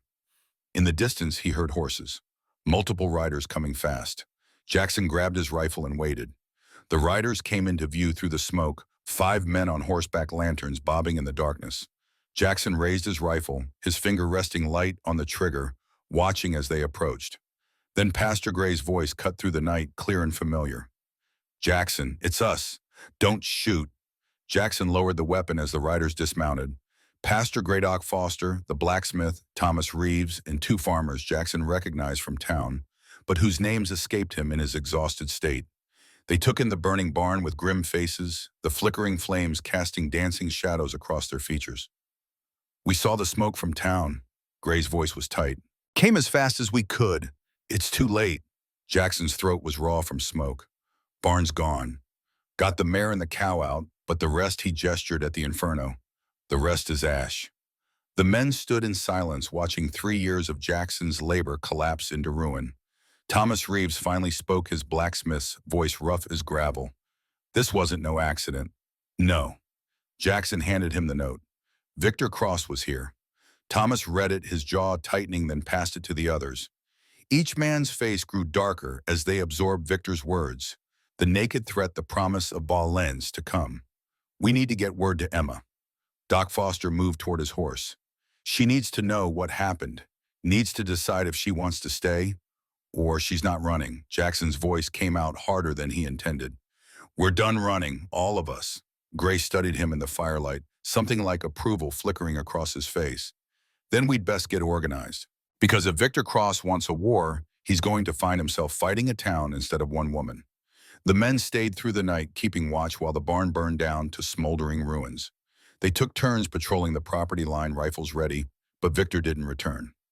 By dawn, the barn was nothing but blackened timber and ash smoke still rising in thin gray columns that reminded Jackson of funeral pyres. Martha Jenkins arrived with the sunrise, Emma and the children packed into her wagon. Emma climbed down before the wheels stopped rolling, her face white, as she took in the destruction. Oh God, Jackson, I'm so sorry. This is my fault. If I hadn't, Jackson caught her hands, stopping the spiral. This is Victor's fault. His choice, his crime, not yours. But he did it because of me, because I wouldn't, Emma. Jackson's voice was firm. You didn't strike the match. You didn't light the fire. You didn't choose any of this. He did. The children gathered around the smoking ruins, their faces reflecting shock and fear in equal measure. Annie's expression had gone flat, shuddered, that look she got when preparing to run. Marcus's fists were clenched so tight his knuckles had gone white. Ben held Tommy close, whispering reassurances the little boy was too young to understand. Grace clung to Emma's skirt, silent tears streaming down her face. We should leave, Annie's voice cut through the morning air. Before he comes back, before he hurts anyone else, we should just go. Go where Emma's question was gentle but firm. Where haven't we already tried? How many more towns before we run out of places to hide? Annie had no answer, but her jaw remained set, her body coiled tight like a spring ready to break. Pastor Gray approached his face lined with exhaustion from the long night. Mrs. Reed, I've sent a rider to Helena. Judge Harrison should receive word by tomorrow night, can be here in 4 days if he pushes hard. 4 days. Emma looked at the destroyed barn, at the smoke still rising at her children's frightened faces. Can we hold out that long? We don't have a choice, Gray's voice softened. But you won't be holding out alone. I've spoken with the town council. Starting today, there'll be men posted on the road watching for Victor or his deputies. Any stranger comes within 5 miles of here will knows about it. You're asking people to risk their lives for us. For strangers. I'm not asking. They're volunteering. Gray gestured toward the men scattered across Jackson's property, some still patrolling, others examining the barn's remains. What Victor did last night, burning a man's livelihood, threatening children that crossed a line. Folks in Copper Creek might gossip and judge, but they don't abide bullies. Especially bullies with badges who think the law gives them permission to terrorize women and children. Thomas Reeves walked over, soot staining his work clothes, his face grim. Found something you need to see. He led them to the fence line on the eastern edge of the property where the snow had been trampled by multiple horses. Boot prints everywhere, at least 4 different sets, maybe more. Jackson knelt, examining the tracks, reading the story they told. They were here for a while. Jackson's voice was tight, watching, waiting for the right moment. His finger traced a line of prints leading toward the barn. One man circled around back while the others kept watch. Professional, coordinated, military training, maybe. Thomas crouched beside him. Or lawmen used to working together. Either way, these ain't amateurs. Emma wrapped her arms around herself against the cold. How many men does Victor have? Doc Foster spoke up from behind them, his voice clinical, factual. Last I heard, he's got 3 deputies in Ridgeway, plus whatever muscle he can hire. But that's assuming they're loyal enough to commit arson for him. Money buys a lot of loyalty. Annie's voice was bitter, especially from men who don't ask questions. They returned to the cabin where Martha had taken over the kitchen with the efficiency of a general planning a campaign. She'd somehow produced enough food to feed everyone biscuits and gravy bacon coffee strong enough to strip paint. The men ate standing up, keeping watch through the windows, while the children sat at the table and tried to act like their world wasn't falling apart around them. Jackson found Emma on the porch, staring out at where the barn had been. She didn't turn when he approached, just spoke to the frozen landscape. Tell me about her. About Sarah. Jackson was quiet for a long moment, organizing thoughts he rarely allowed himself to examine. She was practical, stubborn, had opinions about everything and wasn't shy about sharing them. Sounds like someone I know. Emma's lips quirked slightly. She would have liked you. Would have taken one look at you walking through that blizzard with 5 children and known exactly what kind of person you were. Jackson leaned against the porch rail. After she died, people kept telling me I'd move on eventually. Find someone new. Like love was something you could replace, like one woman was interchangeable with another. Emma turned to face him. But you couldn't. Didn't want to. Felt like moving on meant forgetting, and forgetting felt like betrayal. Jackson met her eyes. But that's not what Sarah would have wanted. She'd have called me a fool for wasting 3 years talking to a grave when there was living to be done. Do you feel like you're betraying her now with me? No, the word came out firm, certain. I feel like I'm finally doing what she asked me to do the night she died. Don't let this make you hard, she said. Don't let losing me turn you into stone. Jackson's voice roughened, but I did anyway, turned hard and cold and stopped letting anyone close. Until you showed up in my barn and reminded me that being hard doesn't mean being strong, and being alone doesn't mean being safe. Emma's eyes filled with tears. I don't know how to do this, how to let someone in again, when letting someone in before cost me everything. You don't have to know how, you just have to be willing to try. She moved closer, her hand finding his. I'm willing, that's all I need. They stood together in the cold morning, 2 people who'd lost everything, learning to believe they might have found something worth keeping. Behind them, through the cabin window, the children ate breakfast under Martha's watchful eye. Around them, men who'd been strangers a week ago stood guard against an enemy who wouldn't stop until he got what he wanted. The siege had begun. That afternoon, wagons started arriving, Families from town bringing lumber nails, tools, supplies. Thomas Reeves brought his entire smithy operation, portable forge, anvil, hammers. Everything needed to fabricate new hardware for the barn they were going to rebuild. Women came with food, with blankets, with offers to watch the children, while Emma and Jackson dealt with the crisis unfolding around them. By sunset, the foundation for a new barn had been laid, and half the frame was up, men working in shifts to take advantage of the remaining daylight. Jackson watched from the porch, overwhelmed by the outpouring of support from people who barely knew him. Martha appeared beside him, 2 cups of coffee in her hands. She offered him one. Community's a funny thing. You can ignore it for years, but when you need it, it comes through. I don't deserve this. Probably not. Martha's voice was matter of fact. But deserves got nothing to do with it. These folks aren't here because you earned their help. They're here because it's the right thing to do. She paused. And because Victor Cross made it personal when he burned your barn, can't let that stand, sets a bad precedent. Jackson almost smiled. You've got a practical view of morality, Martha. 72 years teaches you that morality and practicality ain't as different as philosophers like to claim. Martha sipped her coffee. That woman of yours, Emma, she's tougher than she looks. She's not my woman.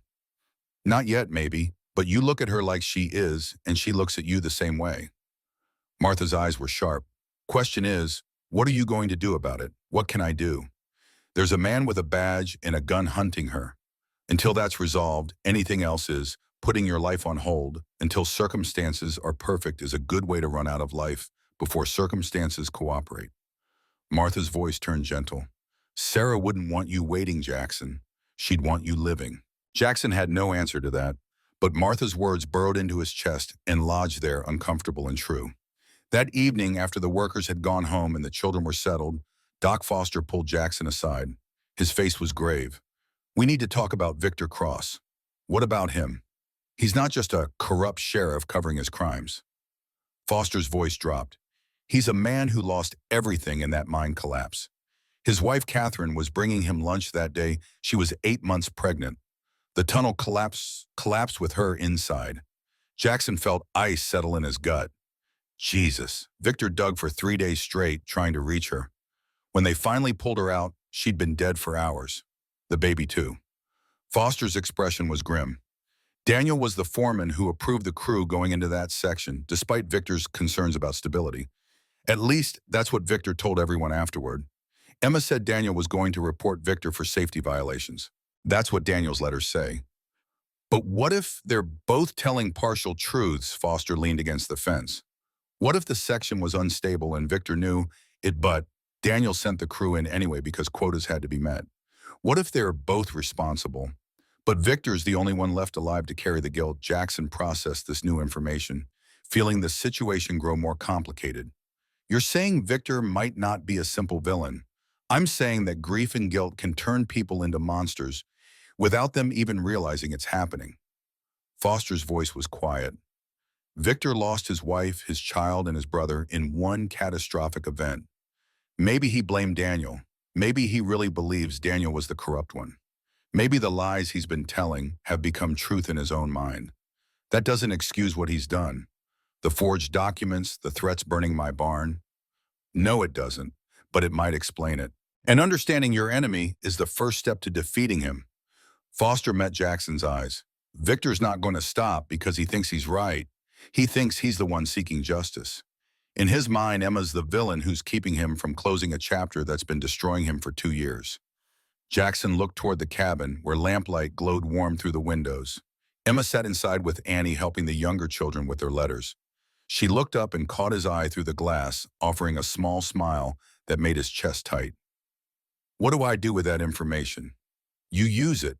Foster's voice was firm. When Judge Harrison arrives, you make sure he understands this isn't just about law and evidence. It's about 2 people who both lost someone they loved, both convinced they're in the right, both willing to destroy the other to get justice. Harrison's going to have to untangle which version of truth is real and which is constructed from grief and rage. And if we can't prove Emma's telling the truth, then Victor wins. And Emma spends the rest of her life running, or in prison, or dead. Foster's face was grim. No other options, Jackson. This ends in 4 days when Harrison arrives one way or another. That night, Jackson organized the town volunteers into watches. 6 men at a time stationed around the property in 4-hour shifts. Pastor Gray took the first watch along with Thomas Reeves and 4 farmers, whose names Jackson finally learned: Samuel Porter, James McCarthy, Robert Chen, and Daniel Oakes. Emma tried to help, tried to bring them coffee and food, but Jackson gently insisted she stay inside with the children. Victor's men are out there somewhere. I don't want you visible until Harrison arrives. I hate hiding. It's not hiding. It's tactical patience. Jackson's lips quirked. Sarah used to say the difference between cowardice and wisdom was knowing when to duck. Smart woman, the smartest. Emma touched his face, her palm warm against his cold cheek. Promise me something. Anything. If this goes bad, if Victor somehow wins, if the judge sides with him, promise me you'll get the children out. All of them. Promise me you'll make sure they're safe, even if I'm not there to do it myself. Jackson's throat tightened. Emma, promise me. He wanted to argue, wanted to insist that wouldn't happen, that they'd win, and she'd be safe, and they'd have years together to raise those children. But promises demanded honesty, and honesty meant acknowledging the possibility of failure. I promise, but it won't come to that. She kissed him, then soft and brief and tasting like desperation and hope in equal measure. When she pulled back, her eyes were bright with unshed tears. I'm going to hold you to that. Both parts. The next 3 days passed in tense routine. Men came and went in shifts, the barn rose timber by timber, and life continued in the strange liminal space between crisis and resolution. The children adapted with the resilience of youth. Grace made friends with Samuel Porter's daughter during one of the afternoon watches. Ben learned basic carpentry from Thomas Reeves. Marcus slowly let his guard down enough to smile occasionally. Annie remained suspicious, but Jackson caught her watching him. With Emma saw something calculating in her expression that might have been approval. On the third night, Marcus found him by the unfinished barn, where Jackson was checking the structural integrity of the new frame. Can I ask you something? Jackson straightened, surprised. Marcus had barely spoken to him since arriving, had maintained careful distance, as if worried about getting too comfortable. Course, Marcus shifted his weight, discomfort written across his young face. When Sarah died, did you ever think about just giving up, about letting the grief win? Jackson considered the question carefully. Every day for about a year, then every other day for another year, then just Sundays for a while after that. But you didn't give up, I mean. Some days it was close. Jackson leaned against the barn frame. What made the difference was realizing that living wasn't the same as being alive.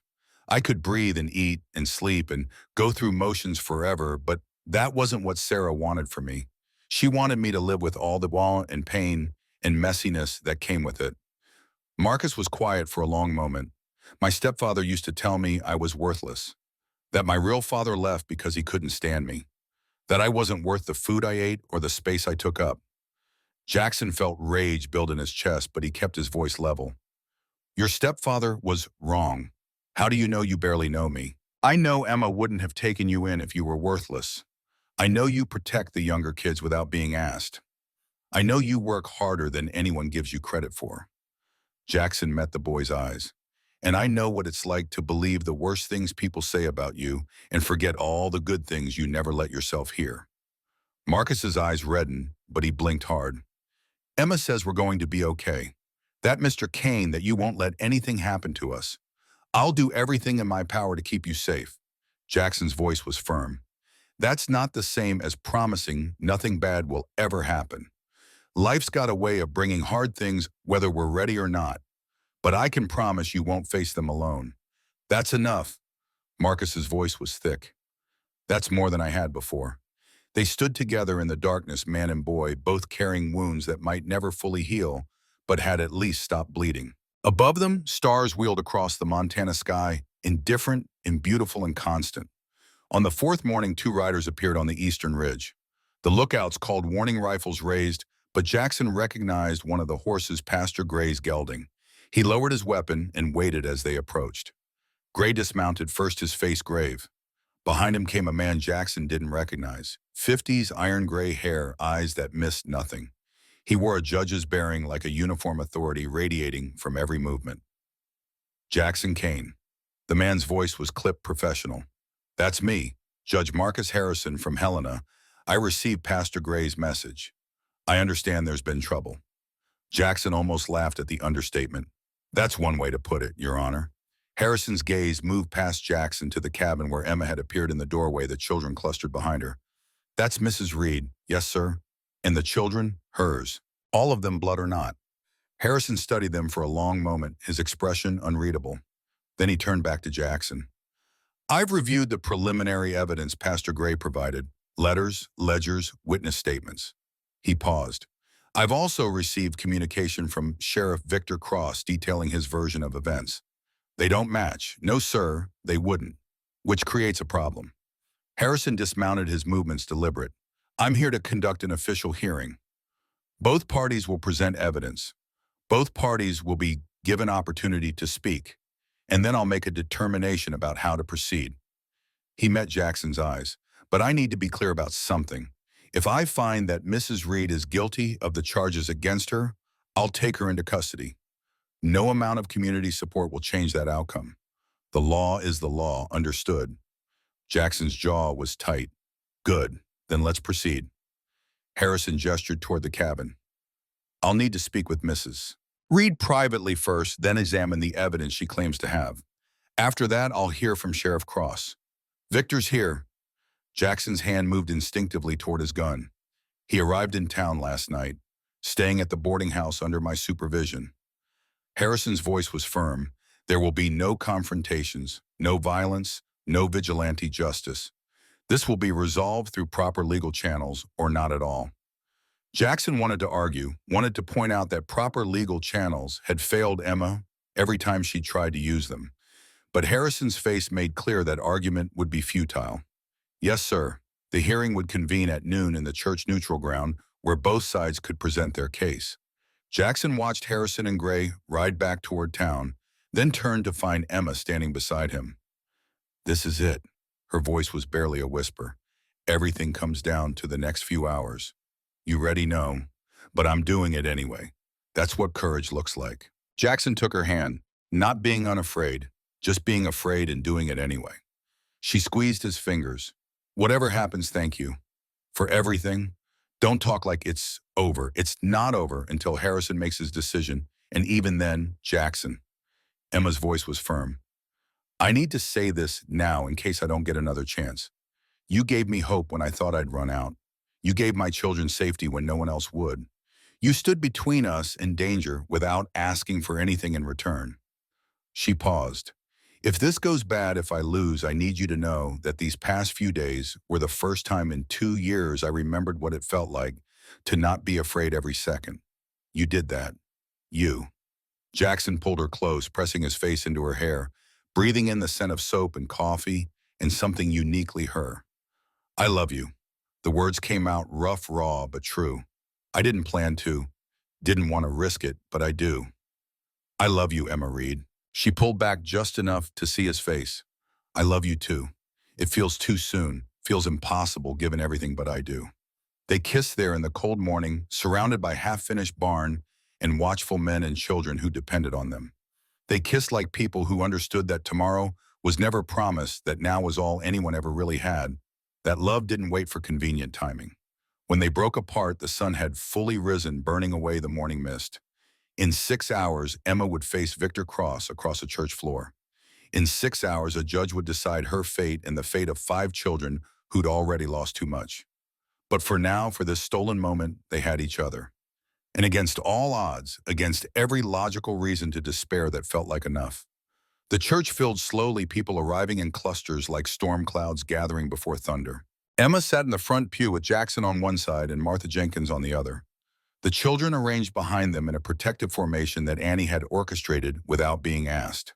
The girl had positioned Marcus and Ben on the outside edges herself between Grace and Tommy, creating a barrier of older bodies around the youngest and most vulnerable.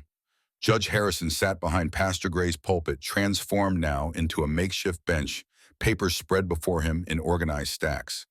He'd changed from travel clothes into a black coat that made him look less like a man and more like an instrument of justice itself, cold, impartial, inevitable. The door opened and Victor Cross entered. Emma's breath caught. He looked different than he had 4 days ago, thinner, His eyes hollowed out his badge, no longer gleaming, but dull and tarnished, as if his authority itself had begun to corrode. Two men flanked him, deputies by their bearing, but their faces held uncertainty rather than the swagger Emma had seen in Victor's hired muscle before. Victor's gaze found her immediately, and Emma forced herself not to look away, not to flinch, not to show the fear that still lived in her chest despite everything. His expression was unreadable, not rage, not triumph, just a terrible emptiness that reminded Emma of staring into a well and seeing nothing but darkness at the bottom. Judge Harrison rapped his gavel once the sound cracking through the gathered crowd like a gunshot. This hearing will come to order. His voice carried authority that needed no amplification. We are here to examine evidence and testimony regarding Mrs. Emma Reed, who stands accused of theft and abandonment of family obligations by Sheriff Victor Cross of Ridgway County. Harrison paused, his gaze sweeping the packed church. I want to make clear that this is not a trial. This is a preliminary hearing to determine if sufficient evidence exists to warrant formal charges. Both parties will present their case. Both parties will answer questions. And then I will make a determination about how to proceed. He looked directly at Emma. Mrs. Reed, do you understand? Emma stood, her legs steadier than she'd expected. Yes, Your Honor. Sheriff Cross, do you understand? Victor nodded, once his jaw tight. Then we'll begin with you, Sheriff. Present your case. Victor stood, pulling papers from an inner coat pocket. His hands shook slightly as he unfolded them, and Emma realized with a shock that he was nervous. 2 years ago, my brother Daniel Cross was killed in a mining accident in Ridgway. He left behind his wife Emma and 2 children. As next of kin and executor of Daniel's estate, I attempted to settle his affairs according to his documented wishes. What were those wishes? Harrison's pen moved across paper, taking notes. Daniel had borrowed money from our family from me specifically to purchase his share of the house he lived in with Emma. $1,500, a significant sum. Victor's voice grew steadier as he fell into the rhythm of his story. Before he died, he signed papers acknowledging the debt and agreeing to transfer the property to me if anything happened to him before the debt was repaid. Victor produced documents, passing them to Harrison. The judge examined them carefully, his expression neutral. These appear to be legally executed documents. Harrison looked at Emma. Mrs. Reed, did your husband borrow money from his brother? Emma stood again, forcing her voice to remain calm. No, Your Honor. Daniel never borrowed a cent from Victor. Those documents are forgeries.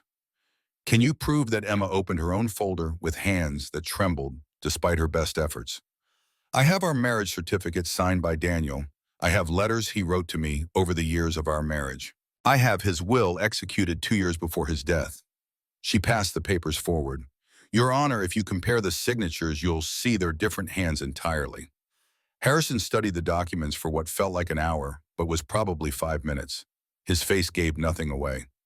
The signatures do appear different. He looked at Victor. Sheriff Cross, can you explain this discrepancy? Victor's face had gone pale. Those were signed when Daniel was ill. His hand was shaking. His signature wasn't steady. It's the same man, just under different circumstances. Daniel wasn't ill when he supposedly signed your documents. Emma's voice cut through the church like a blade. He was at the peak of health, working every day. Your own mining records show he didn't miss a single shift in the 3 months before his death. Harrison made another note. Sheriff Cross, do you have medical records indicating your brother was ill? Victor's jaw worked. No, but then I'm inclined to agree with Mrs. Reed. These appear to be 2 different hands. Harrison set the documents aside. Let's move to the question of the mining accident. Mrs. Reed, you've alleged that your husband's death was not accidental. Explain. Emma's throat tightened, but she pushed forward. Daniel discovered that Victor was stealing from the miners' wages, skimming percentages, falsifying reports to the company, pocketing the difference. She produced another document.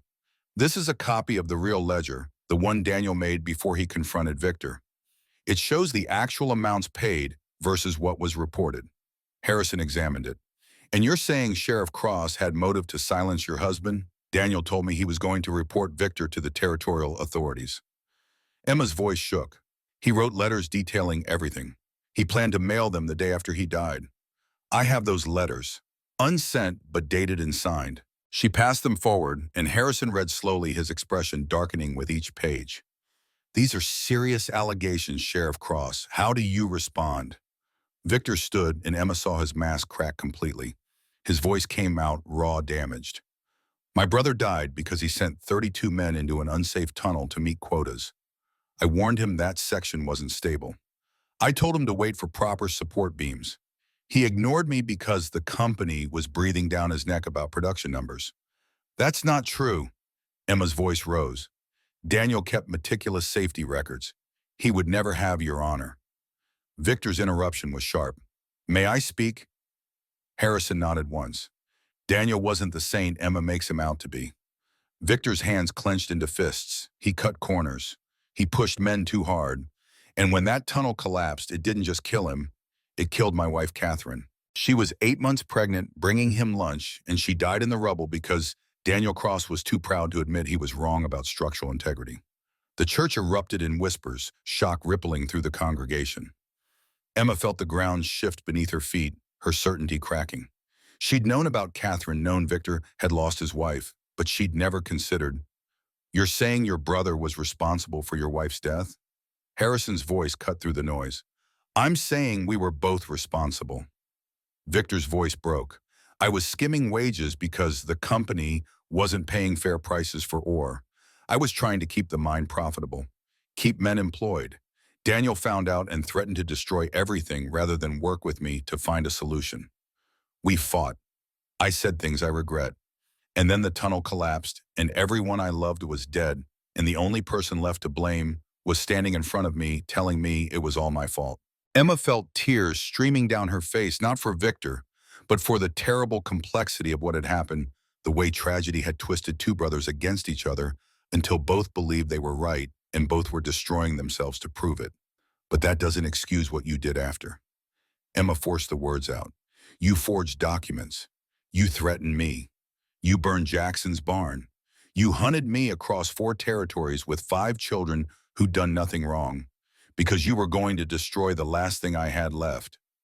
Victor's eyes were wet, now his voice desperate. The mine is all I have, the only thing that gives Catherine's death meaning. If I can keep it running, keep men employed, keep the town alive, then maybe she didn't die for nothing. Harrison held up a hand for silence. This is the problem with justice. It's rarely as simple as innocent and guilty. He looked at both of them. You've both lost people you loved. You've both committed acts you justify as necessary. You've both suffered more than anyone should have to suffer. So what now? Emma's voice was barely a whisper. Where does that leave us? It leaves us with evidence that needs examination and testimony that needs verification. Harrison straightened his papers. But before I make any determinations, there's someone else who needs to speak. Martha Jenkins stood from her pew in the 3rd row. Your Honor, if I may. Mrs. Jenkins. Harrison's voice held respect. You have testimony to add. Martha walked to the front of the church, her cane tapping against the wooden floor, with the authority of someone who'd lived long enough to have earned the right to speak truth. I have documents that Daniel Cross gave me 6 months before his death. Ledgers showing Victor's theft safety reports showing the tunnel in question had been flagged as unstable 3 times before the collapse, and a letter Daniel wrote to the territorial governor detailing everything. She produced a leather folder from her bag, passing it to Harrison. But I also have something else. Letters from Victor Cross to his wife Catherine, written in the weeks before her death. She looked at Victor with something like pity. Letters where he admits he knew about the structural problems, but couldn't afford to shut down the mine because too many families depended on the income. Victor's face had gone ashen. How did you? Catherine and I were friends. Martha's voice was gentle. She showed me those letters because she was worried about you, worried about the stress you were under, worried about the impossible choices you were making. She wanted my advice about how to help you. Harrison read through everything, his face grave. So we have 2 men, both aware of danger, both choosing to prioritize different values. Daniel chose exposing corruption over economic stability. Victor chose keeping the mine open over perfect safety. And both choices contributed to the disaster that killed 32 people, 34. Victor's voice was hollow. Catherine and my son make 34. The church had gone silent, the congregation absorbing the weight of what they were hearing. This wasn't a simple story of good versus evil. This was tragedy built on tragedy, grief, breeding grief until no one could remember where the original sin began. Your Honor, Emma's voice was steady despite her tears. I don't deny that Daniel made mistakes, but Victor has spent 2 years trying to destroy me instead of facing his own guilt. He burned my barn, poisoned my well, threatened my children. Those aren't the actions of a man seeking justice. Those are the actions of a man who can't accept that he's human and humans fail. She turned to face Victor directly. I'm sorry Catherine died. I'm sorry your son died. I'm sorry you lost everything in one terrible day. But making me pay for your grief won't bring them back. It won't undo what happened. It won't make the pain stop. Victor stared at her, and Emma saw something crack in his expression. You don't understand, his voice was ragged. If I stop, if I admit I was wrong, then I have to face what I did. I have to accept that my choices killed her. And I can't live with that. Then don't live with it alone. Pastor Gray spoke up from the side of the church. Victor, you've been carrying this guilt for 2 years, letting it poison everything you touch. But you don't have to keep carrying it. There's forgiveness available if you're willing to ask for it. Forgiveness won't bring Catherine back. No, but it might let you live with yourself again. Gray's voice was firm. And it might keep you from destroying more innocent people in your quests to outrun your own conscience. Harrison rapped his gavel. Based on the evidence presented, I find that both parties bear some responsibility for the circumstances that led to this conflict. However, he looked directly at Victor. Sheriff Cross, your actions in pursuing Mrs. Reed have crossed legal and ethical boundaries. Arson, intimidation, abuse of authority. These are serious crimes that I cannot overlook, regardless of your personal tragedy. Victor's shoulders slumped. So what's your determination? You will surrender your badge and weapon to me immediately. You will face charges for the barn burning and any other crimes committed in your pursuit of Mrs. Reed. Harrison's voice was implacable. And you will receive a psychiatric evaluation to determine if you're fit to stand trial or if you need medical intervention for your grief. And Emma Victor's voice was barely audible. What happens to her, Mrs. Reed's evidence regarding the forged documents is compelling.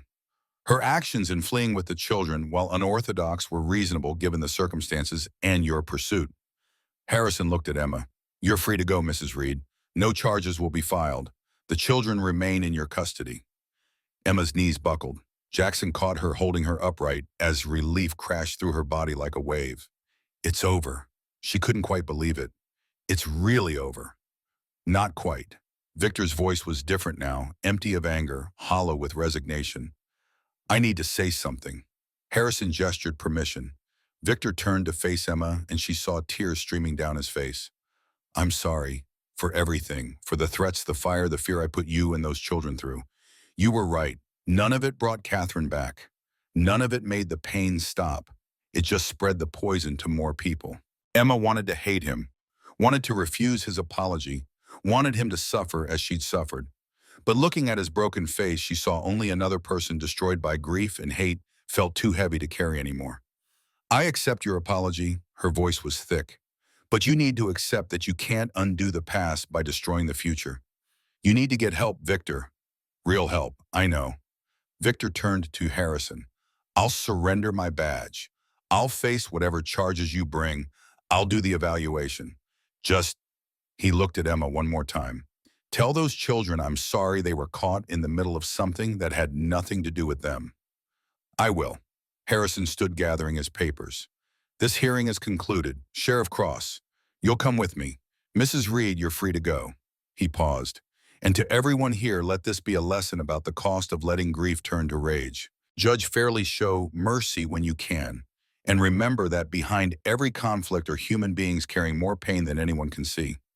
The church began to empty, people filing out in subdued silence, the expected drama having transformed into something more uncomfortable of moral complexity that defied simple narratives. Emma remained in her pew. Jackson's arm around her, the children pressed close. Annie leaned forward. Is it really over, Ma? It's really over, sweetheart. Grace's small voice piped up. Can we stay here at Mr. Kane's ranch? Emma looked at Jackson, the question hanging between them. He met her eyes and she saw the answer there before he spoke. If that's what you want, if that's what everyone wants. Jackson's voice was rough. There's room, there's always been room. Emma turned to the children. What do you think? Should we stay? Ben nodded immediately. I like it here. I like helping with the horses. Grace's face lit up. And I made friends. Real friends who don't care that we're not from here. Marcus's voice was quiet but firm. It's the first place that's felt safe. Tommy just climbed into Jackson's lap, pressing his face into the man's chest. Stay, Annie was the last to speak, her young face serious. You love him, Ma. She said it as fact, not question. I do, Emma's voice was steady, but I need to know you're okay with that.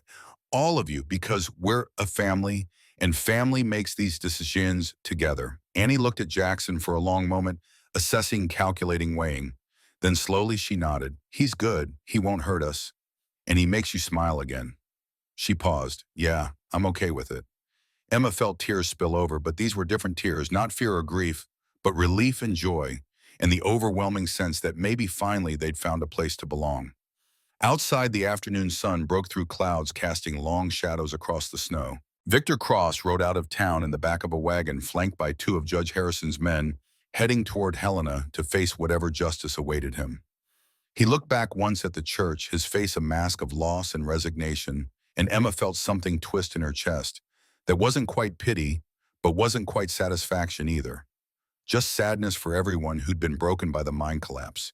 Everyone who'd lost someone they loved. Everyone who'd let grief turn them into smaller, meaner versions of themselves. Martha appeared at Emma's elbow. You did good in there. Spoke truth without losing compassion. That's harder than people think. I don't feel compassionate. I feel exhausted. Those things aren't mutually exclusive. Martha smiled. Come on, I've got roast and potatoes waiting at the boarding house. You all need a proper meal that isn't cooked over a campfire or eaten standing up. They walked back to Martha's place in a loose group, the children running ahead with the energy of those who'd been forced to sit still too long, Jackson and Emma following more slowly, hands intertwined. You think he'll be okay? Emma asked. Victor, I mean. Jackson was quiet for a moment. I think he'll survive. Whether he'll be okay depends on whether he's willing to face what he's done and try to be better. Some people can't do that. Grief breaks them so completely, they never find their way back. And the ones who do, what makes them different, they find something worth living for beyond their pain. Jackson squeezed her hand. They find people who remind them that life has more to offer than just suffering. Like you found me. Like we found each other. That night after dinner at Martha's, and after the children had been put to bed in the boarding house rooms, Martha insisted they use Emma, and Jackson stood on the porch watching stars emerge in the clear Montana sky. The cold bit deep, but Emma barely felt it wrapped in Jackson's coat, and the warmth of knowing she was finally truly safe. Marry me, Jackson's voice was quiet but firm. Emma turned to look at him, shock and joy warring in her chest. What marry me, Titan? I know it's fast. I know we've only known each other a week, but I spent 3 years alone convincing myself I'd never want this again. And then you showed up and proved me wrong about everything. He took both her hands. Marry me, Emma. Let's make this permanent. Let's give those children the stability they deserve. Let's build something that can't be taken away by badges or threats or the past. Emma's tears came hot and fast. Yes, God, yes, I'll marry you. They kissed under the stars, two people who'd walked through fire and found each other on the other side. Around them, Copper Creek settled into evening routine lamps, lit-in windows, smoke rising from chimneys, families gathering for dinner and conversation, and the small domestic rituals that made up a life. Inside the boarding house, Annie watched from the window, her young face serious. Grace appeared beside her, pressing close. Are they getting married? I think so. Grace's face split into a wide smile. So we really get to stay forever's a long time. Annie's voice was cautious, but something in her expression had softened. But yeah, I think we really get to stay. Below, Jackson and Emma broke apart, foreheads pressed together, breathing in sync. Tomorrow they'd start planning a wedding.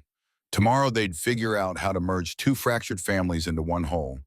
Tomorrow they'd begin the work of building a future. But tonight they just stood together, holding on, grateful to have survived the storm and found harbor in each other's arms. In Helena, Victor Cross sat in a cell staring at nothing, his mind circling the same questions he'd been asking for 2 years. Was Daniel responsible? Was he? Did it matter anymore who struck the match when everyone had burned outside his cell? Judge Harrison spoke with the doctor about psychiatric evaluation, about trauma and grief and the way human minds broke under pressure. about whether healing was possible for someone who'd spent so long running from his own guilt. Victor didn't know if he wanted to be healed, didn't know if he deserved it, but somewhere in the darkness of that cell, he made a decision not to fight the charges, not to continue destroying himself and others in a futile quest for revenge that would never satisfy. He asked for paper and pen, wrote a letter to Emma that he'd never send, wrote an apology to Catherine's memory, wrote a confession to Daniel's ghost, and then for the first time in 2 years he wept. Not the bitter tears of rage, but the cleansing tears of someone who'd finally stopped running and turned to face the darkness he'd been fleeing. It didn't make the pain stop, but it made the pain bearable, made it something he could carry instead of something that carried him. In the morning, he'd begin the long road toward whatever redemption was possible for someone who'd done what he'd done. But tonight in that cell, he let himself grieve properly for the first time since the mine had taken everything he loved. And somewhere in whatever place the dead inhabited, Catherine forgave him. Not because he deserved it, but because forgiveness was never about deserving. It was about letting go of the weight that dragged you under, about choosing to swim toward shore instead of surrendering to the depths. The stars wheeled overhead, indifferent and beautiful. The world kept turning. And somewhere between revenge and forgiveness, justice and mercy, punishment, and redemption, broken people took their first stumbling steps toward healing. 2 weeks later, the new barn stood complete, its timber still pale and raw, but solid, a testament to what community could build when it chose to care. Emma stood in the doorway, breathing in the scent of fresh-cut wood and hay, remembering the night she'd first seen this place, collapsed in the old barn, fever burning through her 5 children, huddled close, and a stranger's voice cutting through her delirium like a lifeline. Now that stranger was about to become her husband. Martha Jenkins had taken over wedding preparations with the efficiency of a general planning a campaign. The ceremony would be simple afternoon service at the church, followed by dinner at the boarding house for anyone who wanted to attend. Emma's dress was another of Sarah's, the cream-colored one with lace at the collar that Martha had altered to fit perfectly. "You look like you're about to face a firing squad instead of a preacher." Martha's voice came from behind her, sharp but not unkind. Emma turned, managing a weak smile. "Just nervous. About marrying Jackson, or about everything that comes after both?" "Neither." Emma pressed a hand to her stomach. "I keep waiting for something to go wrong. For Victor to escape, for the judge to change his mind, for Jackson to realize he's making a mistake. That man spent 3 years mourning a ghost." Martha's voice was firm. "You brought him back to life. He knows exactly what he's getting, and he wants it with everything he's got." Through the barn door, Emma could see Jackson working with Ben and Marcus, teaching them how to properly stack hay bales. The boys' faces were animated, engaged, learning not just the work, but the rhythm of life on a ranch. Tommy chased chickens in the yard while Grace helped Annie hang laundry, their laughter carrying on the cold February wind. This was real. This was happening.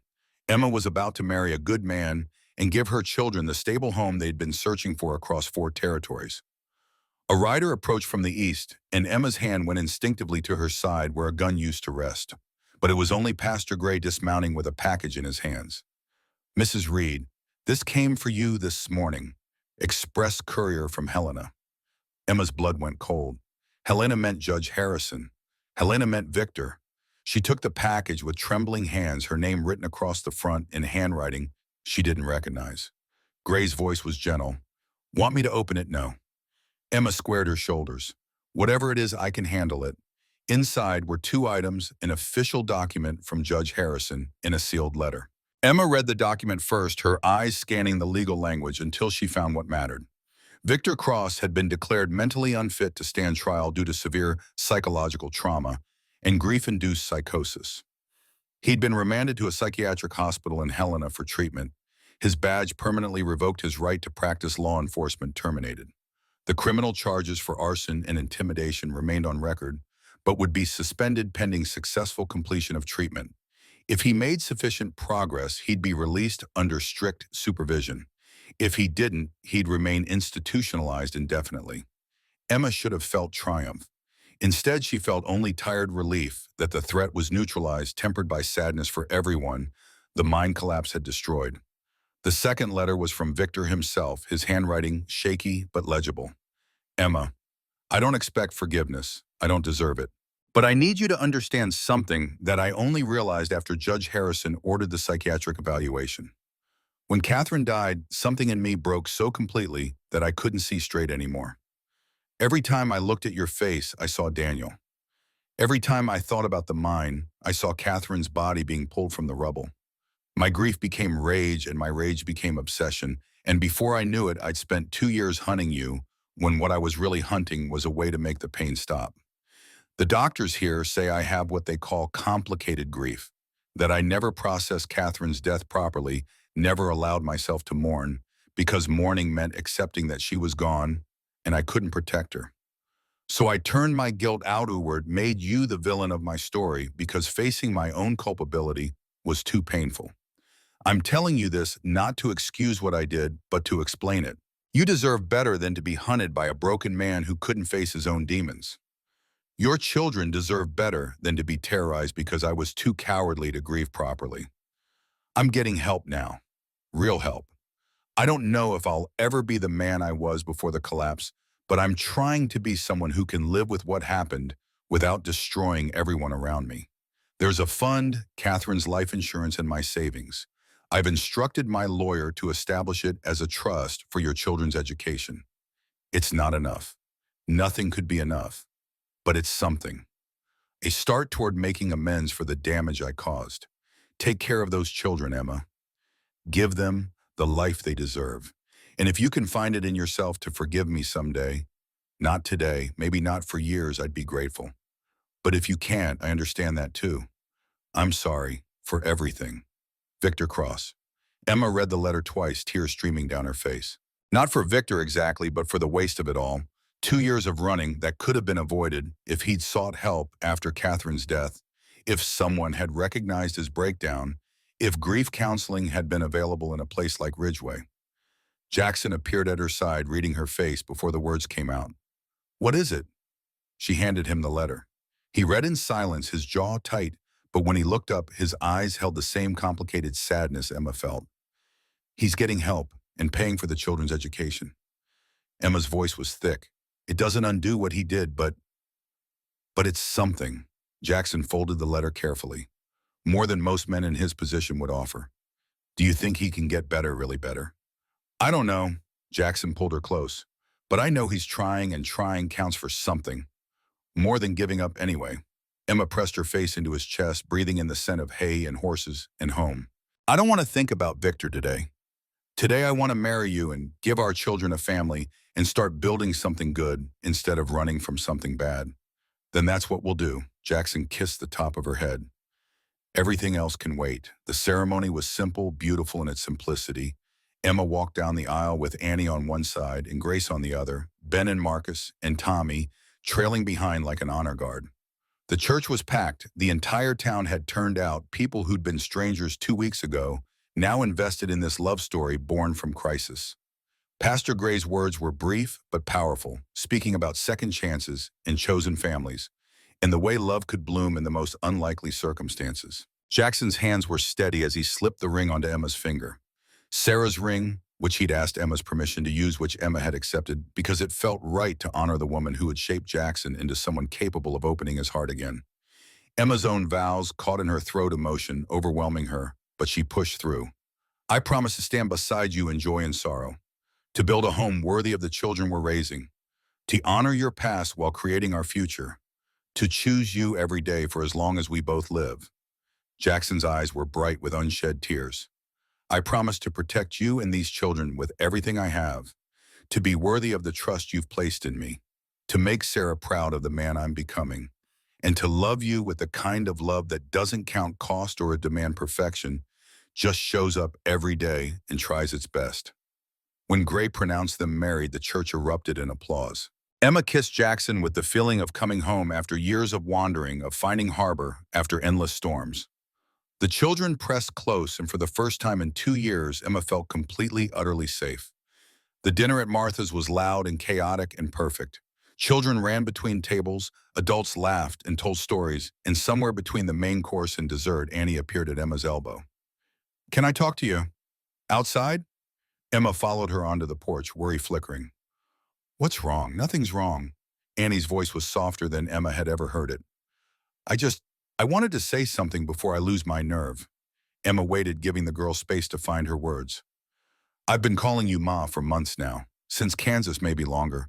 But it always felt like a placeholder. Like I was borrowing someone else's mother because mine was gone. Annie's hands twisted together.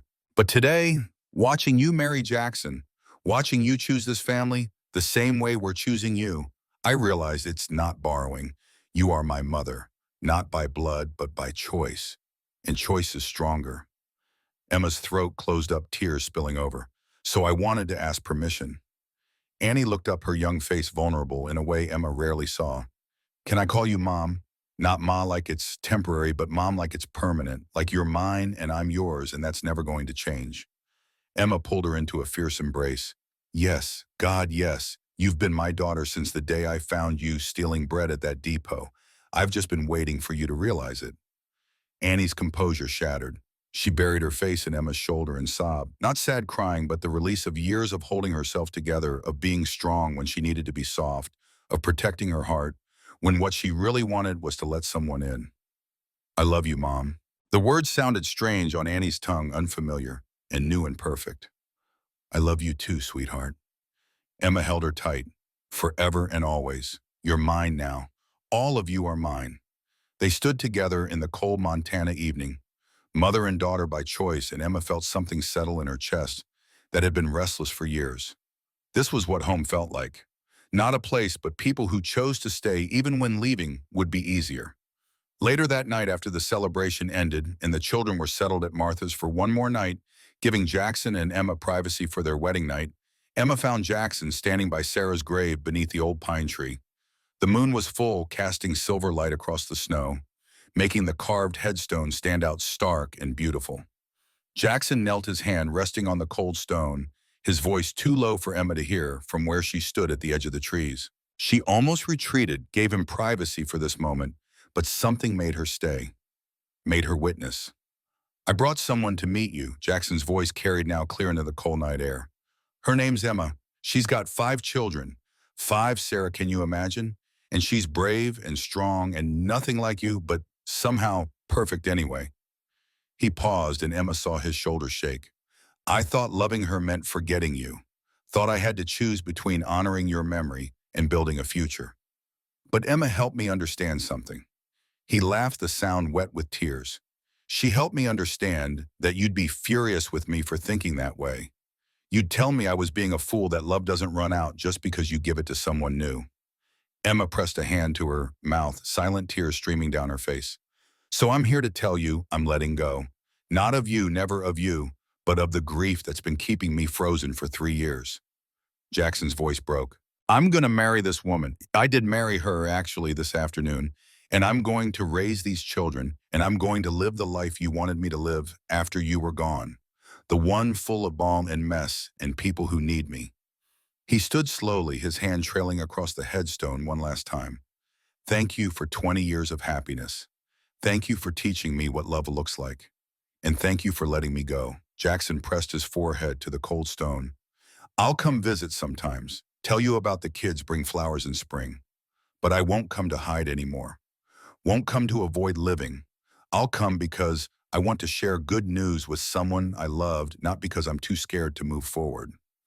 Emma stepped into the clearing and Jackson turned, his face wet with tears, but somehow lighter, as if a weight he'd been carrying had finally been set down. She came to him, wrapping her arms around his waist, and they stood together beneath the pine tree, where one love had ended and another had found space to begin. Thank you, Jackson's voice was rough against her hair. For what? For reminding me that hearts don't run out of room, that loving you doesn't mean betraying her, that I'm allowed to be happy again. Emma pulled back just enough to see his face. You're allowed to be happy. We all are. After everything we've survived, we've earned it. They walked back to the cabin, hand in hand, stars wheeling overhead, their breath visible in the cold. Inside, a fire waited warmth and shelter, and the beginning of forever. Tomorrow they'd collect the children from Martha's and begin the work of being a family. But tonight was just theirs, 2 people who'd walked through darkness and found each other on the other side. 5 years later, the ranch had transformed into something Sarah would have loved and Emma had built with her own hands. The barn stood solid and weathered now, no longer new, but tested by Montana winters and proven strong. Fields that had lain fallow during Jackson's grief years now produced hay and oats. The herd had grown from 2 horses and a milk cow to something respectable. But the biggest changes were the children. Annie was 17 now, tall and confident, helping Martha Jenkins run the boarding house while taking correspondence courses from a teaching college in Boston. She'd decided she wanted to help other children like herself, orphans and runaways who needed someone to believe in them. Marcus worked at Thomas Reeves' blacksmith shop. His teenage anger transformed into the focused intensity of craftsmanship. He was saving money to buy his own forge someday, talking about staying in Copper Creek, building a life in the town that had given him sanctuary. Ben was 13, all gangly limbs and enthusiasm, spending every spare moment with the horses Jackson bred and trained. He had a gift for it, a natural understanding of how to gentle even the wildest Mustang. Grace was 12, split between childhood and the edge of something more complicated, but still quick to laugh and quicker to help anyone who needed it. She volunteered at the church, organizing food drives and reading to elderly shut-ins. And Tommy was 8 now, barely remembering the desperate flight across territories, the fear and hunger and cold. To him, Jackson had always been Papa, and this ranch had always been home, and the idea that things could have been different was abstract, unreal. Emma stood on the porch watching them work, her hand resting on her swollen belly. 6 months pregnant with Jackson's child, a daughter they decided to name Catherine Sarah, honoring both the woman Jackson had lost and the woman Victor had lost. Because Emma had learned that forgiveness didn't erase the past, but it made the future possible. A wagon appeared on the eastern ridge, moving slowly, and Emma felt her stomach tighten with old instinct. Jackson emerged from the barn, his hand instinctively moving to the rifle he kept by the door. 3 years of peace hadn't entirely erased the memory of danger. But as the wagon drew closer, Emma saw what Jackson saw. A woman driving, her face hollow with exhaustion. In the back, children huddled together, wrapped in blankets too thin for February cold. 3 of them, maybe 4, hard to tell from this distance. The wagon stopped in the yard and the woman climbed down slowly, every movement speaking of bone-deep weariness. She looked at Emma, at Jackson, at the solid house and barn, at the children who'd stopped working to watch. "Please." The woman's voice was raw, desperate. "We have nowhere else to go. Someone in town said that you'd helped others before. Said you understood what it was like to run." Emma exchanged a glance with Jackson, saw the question in his eyes. The memory of another February night 5 years ago, when she'd stood exactly where this woman stood now, begging for mercy from strangers. "What's your name?" Emma's voice was gentle. "Rebecca. Rebecca Wells." The woman's composure cracked. "My husband died 3 months ago. His brother wants custody of my children and says I'm unfit. He's got lawyers and money, and I've got nothing except these kids and the clothes on our backs." Annie appeared from inside the house, taking in the scene with sharp eyes that had learned to read desperation. She looked at Emma, a question in her gaze. Emma nodded once, decision made. Annie's face split into a smile and she moved toward the wagon. "Let's get you inside. You must be freezing." Annie's voice was warm, welcoming. "We've got stew on the stove and beds for everyone." Rebecca's eyes filled with tears. "You're helping us." "Just like that. You don't even know us. We know enough." Jackson's voice was firm. "We know you need help. That's all we need to know." As the children climbed down from the wagon, 2 boys and 2 girls ranging from maybe 6 to 12, Emma felt time fold in on itself. 5 years ago, she'd been the one seeking sanctuary. Now she stood on the other side, offering what had been offered to her, continuing the cycle of kindness that had saved her life. Rebecca followed Annie inside the children, trailing behind with wide eyes and cautious hope. Jackson put his arm around Emma's shoulders, pulling her close. "You sure about this?" Emma leaned into him, watching the last child disappear through the door. "When I was running terrified with 5 kids and nowhere to go, you gave us everything. How can I do less for someone standing where I stood? So we're in the rescue business now. We're in the family business." Emma's voice was firm. "And family doesn't turn away people in need." Jackson kissed the top of her head, his hand moving to rest on her pregnant belly where their daughter grew. "I love you, Emma Kane. I love you too." They stood together on the porch, the cold Montana wind cutting through the yard, carrying the scent of snow and pine and possibility. Inside the house that had held so much grief had become a place of laughter and healing, of children finding hope and adults learning to trust again. Somewhere the cycle would continue.